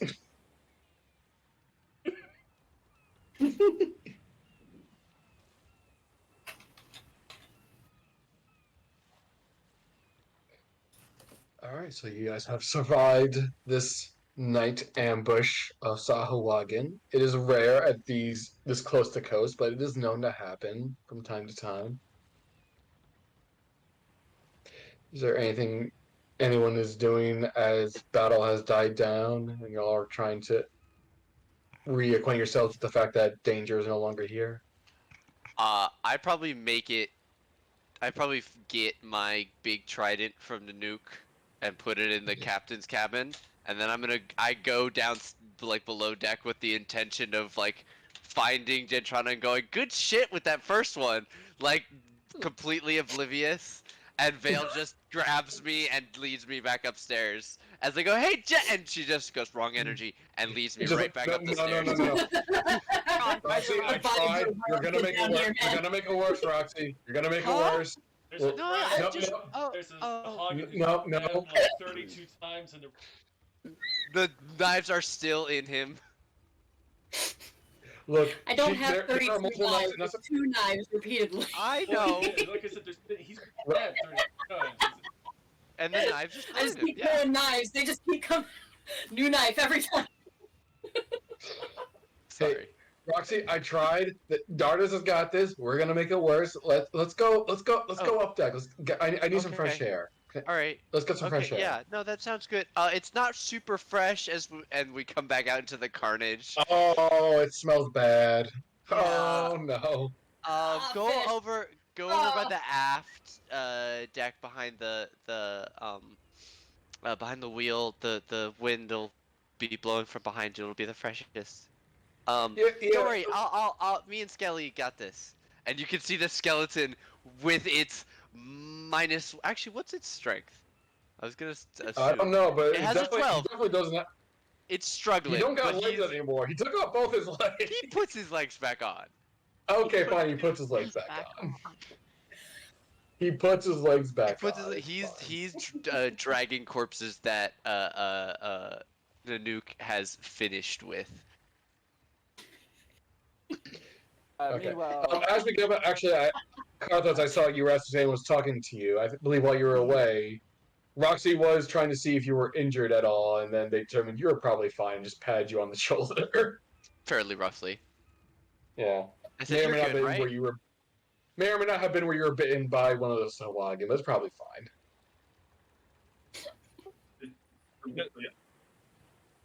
Just just a scratch. Oh, you need a little top up? I'm fine. Okay. Hey, check out this cool trident I got. And I hold up the big trident that one of the boss ones had that Nanook got for me. I'm gonna put it on the wall. Seems like it will decorate your cabin nicely. Oh, I was thinking the mess. No? Get some cool stuff. We could get some monster heads in there. I got that dragon scale we could put in a box.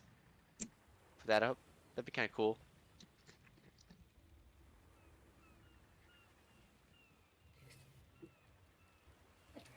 Not one for interior decorating. I get that. My friends, shortly, IRL, I must go in order Okay. to sleep. But- That's okay. We're finished. We're finishing up unless you're leaving right this second. Nah, I'm good to finish up. Just letting you know. Okay.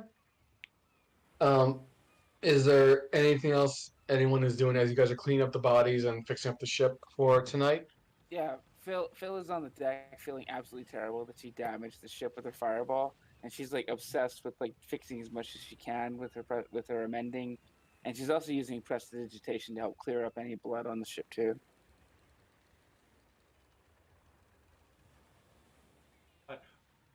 Oh, it's bad.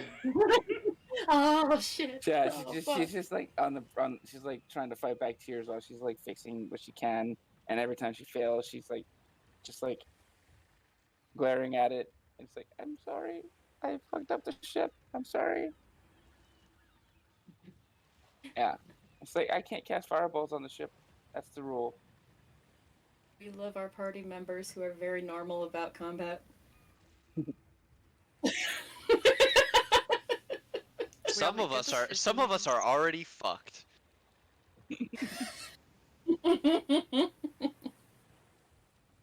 She does approach anybody that has like knowledge of shipwrights and repairing. Like I do is there now. any- I'm a okay, trained yeah. carpenter. She does approach anybody that does say if there's any way I can assist, please let me know because I damaged the ship and I'm terribly sorry. I this usually wait is- for Dardis to tell me what to do, but I think we could start at least with pulling up some of the boards over Okay. there that are really damaged. We should I- just take. No, what the fuck? As we get over, I go, no, I'm kidding. Don't do that. Yeah, she's starting to Someone comes up like, she's starting to listen to Roxy, starts doing it, but she's got an 8. No, I string, was so kidding. I she's really just didn't fighting think with you would just listen one to me. board, just like No, don't. No, really don't. it was very pitiful. someone comes like, this is a Vire artifact. What are you doing? I was following what the captain told me to do. No, yeah, I'm gonna do mending. Like, it's okay.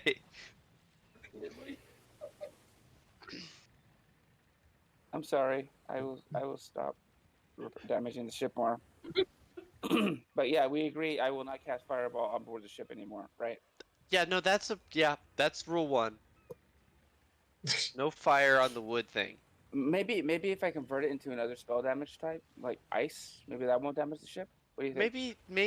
Maybe no big explosion on the ship. That's Okay. just like, I usually am not one to harsh anyone's vibe. Like, No, go that for sounds your great. thing, but a lot of my stuff doesn't really explode. I only really can explode like rocks, and No, that's I will. On the ship, I will focus on being surgical with my magic. So I'll focus on magic missiles and powering our party. So I'll I don't focus think we on- need I don't think we need surgery, but No, I mean, no, I heard what you said. I'm not stupid. I'm not saying I mean, I will be more accurate with my attacks and use spells that are more accurate in that way. Gotcha. All right, so you guys clean up the bodies, get rid of the blood stains, clean up the ship as best as you can, and then presumably head into bed for the night. The next 2 days of travel. Oh, sorry, Dardis. No, this is good.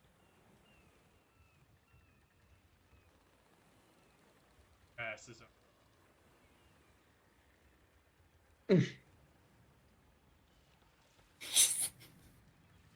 Fucking babysitting.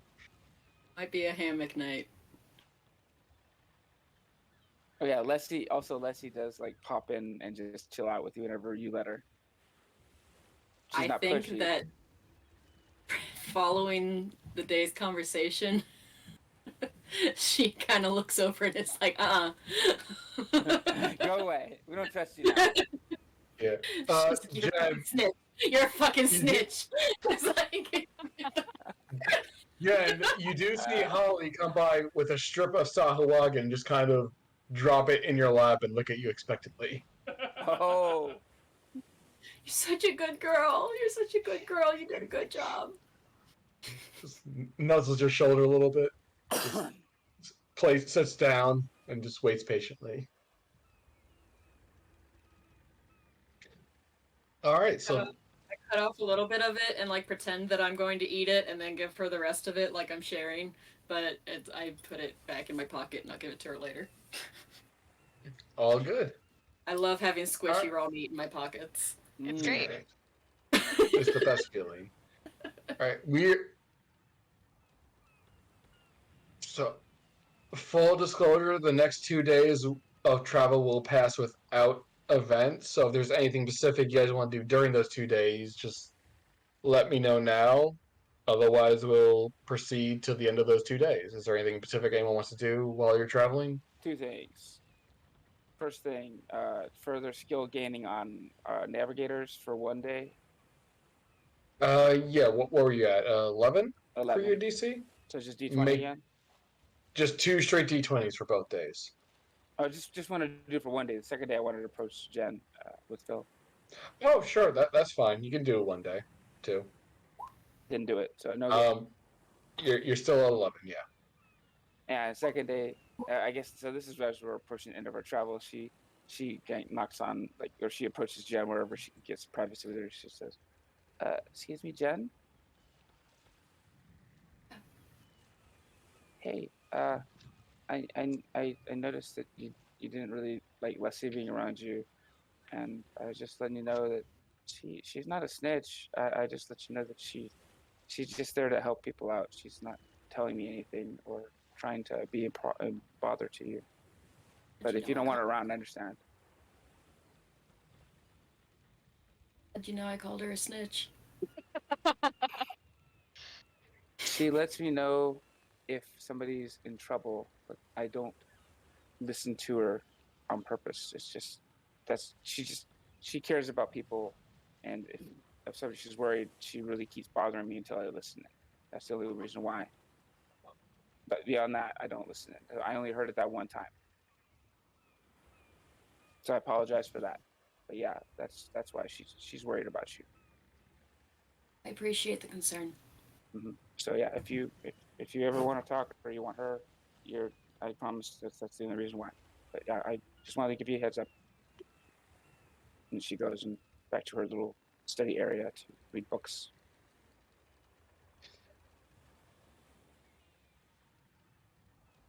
Very good.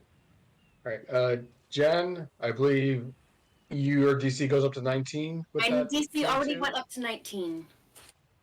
It was originally 19 before that? I had a 17 at the start, and then I rolled my 22, and I got up to 18, and then I rolled and I got a 19. I've been keeping track in my book. Right, so that's what I'm saying. You with that 22, you're at 19. Yeah. That's what I'm saying. Yeah. No, Huh? I had 19 when I rolled this. Yes. Oh, so you're at 20 now. Yes. Then you now have proficiency. Congratulations. Took a year. God Look, fucking damn. proficiencies ain't easy to gain. It takes time and practice. Yeah. Oh, it feels good to be a gangster. Okay. There you go. You gain proficiency with those tools. Congratulations. Fuck yes. Is there anything anyone else is doing in those 2 days of travel? Navigate. Go ahead, roll 2 straight D20s.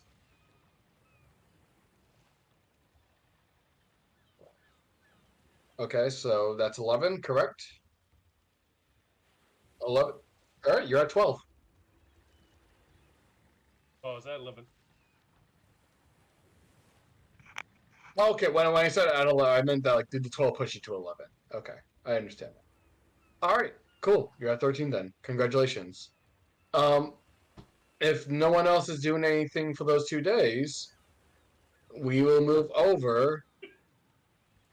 Sure, definitely. Well, you guys are taking the time away from civilization to do that. After 2 days, you guys eventually return to civilization. You see the high. You see the first before seeing the dock. Even the high towers of the high elven city of Falavar. As you come up to the dock, talk to the customs agent, and show them your totally legitimate papers. as you dock your ship, head into the city. Roxy, Yo. are you wearing your lover of Corellan garments, or are you just going Yes. in? I actually meant to mention this. I forgot. But the first day we got back on the ship, the first thing Roxy did was go in and change back into the sparkly green Elvis outfit. With the lover of Corellan shawl, on top. All right. As you guys pass through the front gates over yonder here, Mm. you watch. Feline, you may have heard of the Festival of Remembrance. It's very seated in High Elven culture about how Corellan is trying to find their lost love. You watch as the symbol of Corellan rises above Roxy, indicating her as the lover of Corellan. And as you all enter the city, Roxy, you might be familiar. You see people approaching and right up as like, oh, here's people here to see the lover of Corellan. And some people do stop, but you see many people also walk past you and to your compatriots. Dardas, you see a couple of children go up to you like, oh, are you the Stormbreaker one that punches people super far? And you see Gentrana, a couple of kids come up to you with like bows, be like, you teach me how to shoot? And one person goes up to Nanook and goes, you that bear that mauls everyone? And you guys kind of watch as the citizens of the city are not recognizing just Roxy as the lover of Corellan, but recognizing you all as the crew of the Harbinger, and are recognizing you all for your deeds as heroes. Phil is like, her eyes, she's like wide-eyed, like, and she pulls out her journal and starts scribbling furiously, and while she's watching everybody getting recognition by the people. Nanook, like, pulls up her cloak over her head, and her cloak is just an old ship sail, so it looks kind of awkward. And she immediately books it for cover. Cover being probably our employer's base. She is visibly uncomfortable and gets more uncomfortable the more attention there is. Totally valid. Can I interrupt? Why are the pores approaching me? Phil sees Nanook getting uncomfortable, and she has Leslie dash over real quick, and she rubs up against Nanook, and as she's rubbing up against her, she casts invisibility on her. I'm sorry. Aww. If Leslie touches her, she is going to try to punt the fox. Okay. She does kick the fox. Does she do damage to it? Or just like Oh, almost certainly. I could do a melee basic to this thing. This will only be the second familiar I have dissipated. Go ahead. Oh no. I remember. That's exactly what happened last time. Where is He my doesn't know melee better. basic? Sure, that's gonna happen again. That would She be does not know my- better. I don't know. I'm just gonna do this. This is what my melee basic would look like. That's a 60. Okay. So yeah, Leslie runs up to touch her, and as she touches her, and the fox dissipates into a cloud of dust. And Leslie, And she just, as if she did not do it, but also maybe as if she did. She just keeps walking faster. Goodbye. yeah. So, the nook is walking away. You all are reacting as your character would to this sudden attention as your small merry band, having gained levels, have fought in pirates, have raided temples and ruins, have fought mercenary companies, have risen in the world from simple, random assortment of adventurers to heroes and the crew of the Harbinger, who have made their name relatively heard, whether intentionally or not, among the populace. And on that little note is where we will end tonight's session, as you guys enter the city with a little bit of a new status. Woo. teach kids to Guys, punch hooks, other kids. hooks, Stabs. Grabbing head. Stardust immediately Stardust retires, opens his gym smile. up. He says, "Okay, here's where your stance was wrong. This is why you got punched." The new martial arts area. It's double drag.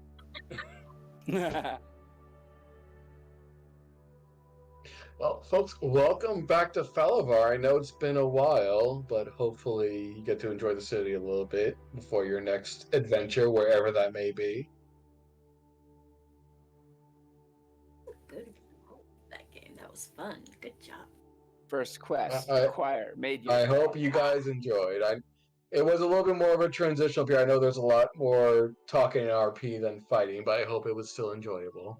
We needed Heck to yeah. RP so bad.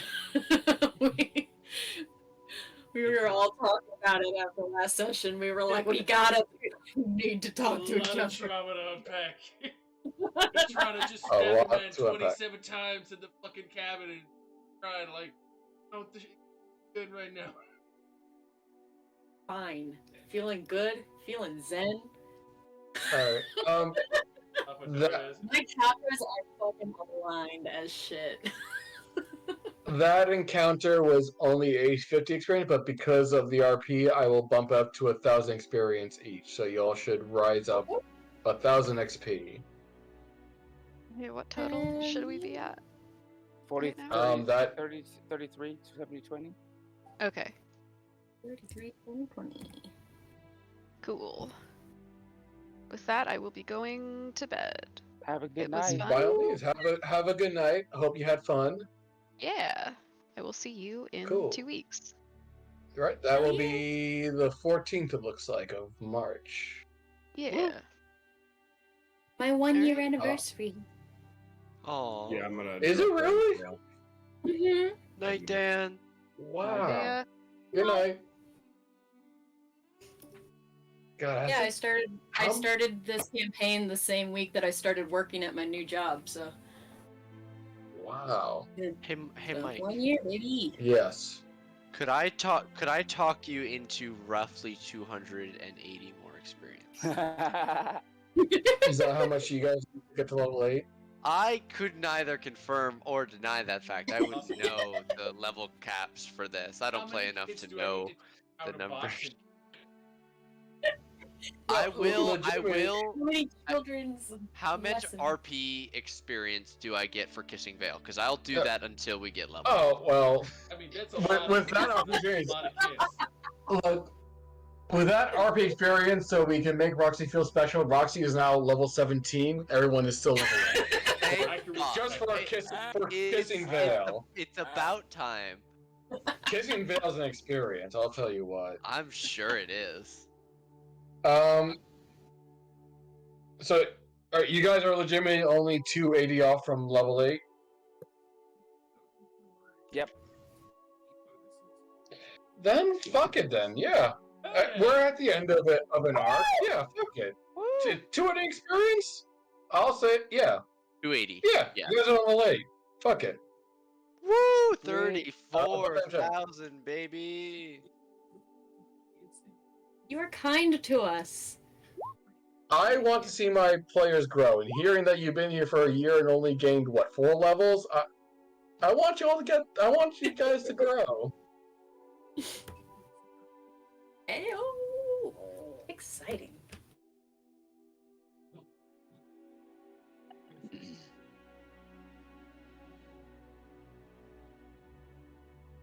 Yeah, Mike calmly informing people, me raving and frothing at the mouth.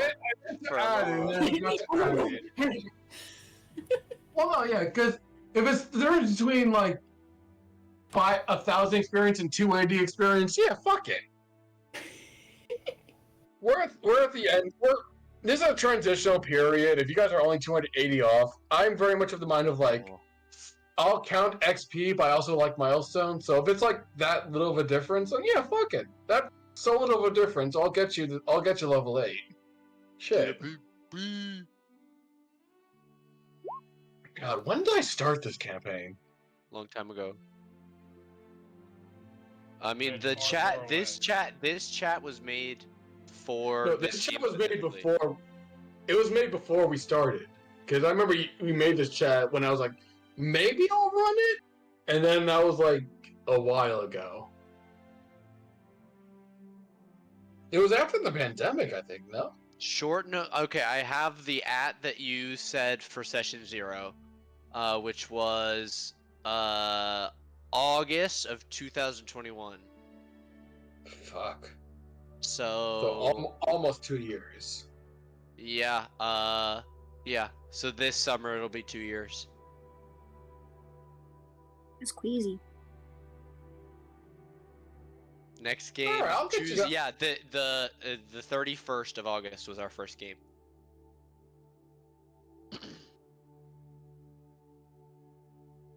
So I'll probably get you guys to level 9 by then, or level 10. That's like 7 levels in 2 years.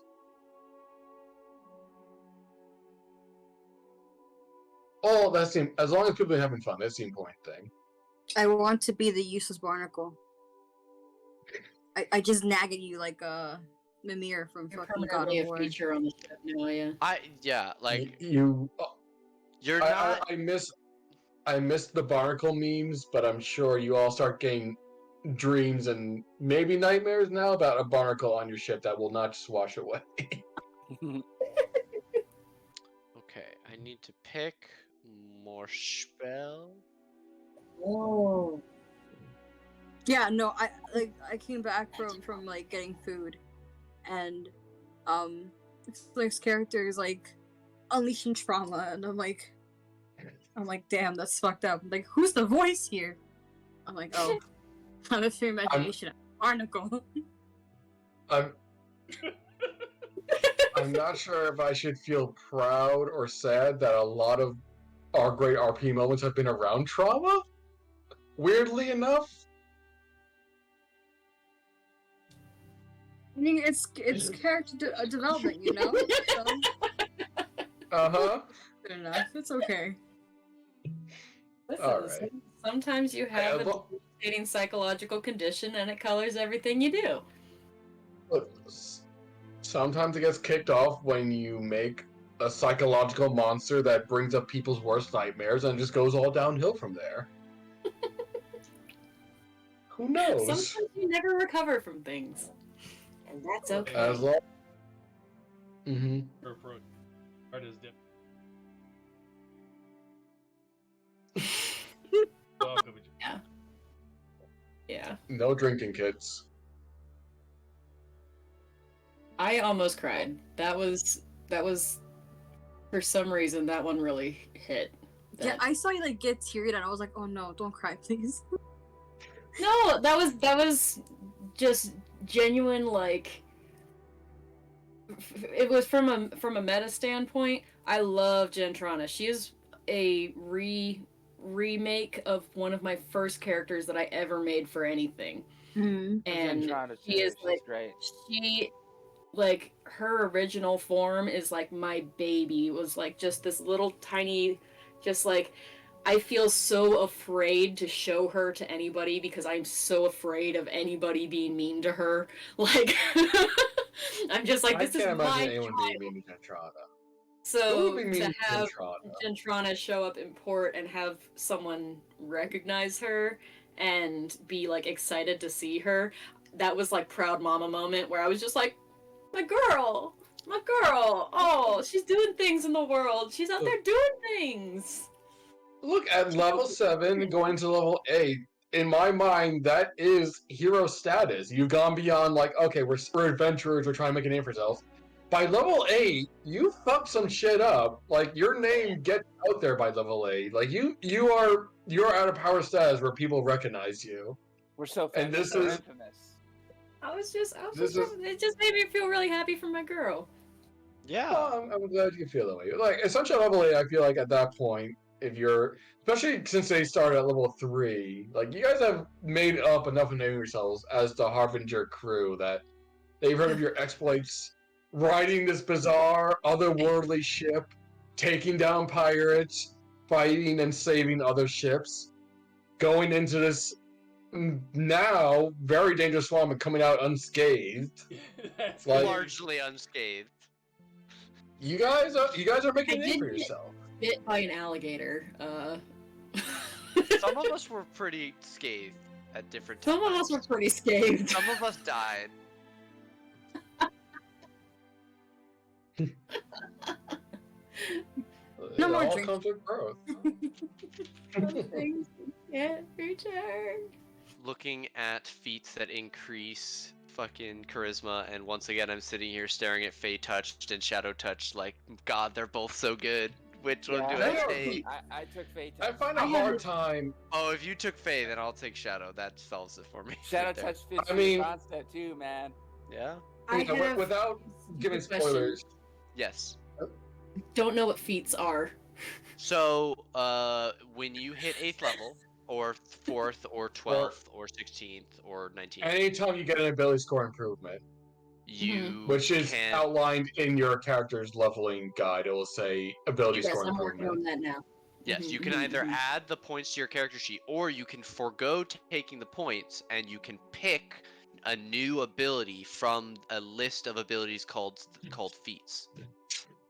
Okay. Here, okay. I will stream my screen briefly. Mm-hmm. Fuck yeah. I'm learning. Mm-hmm.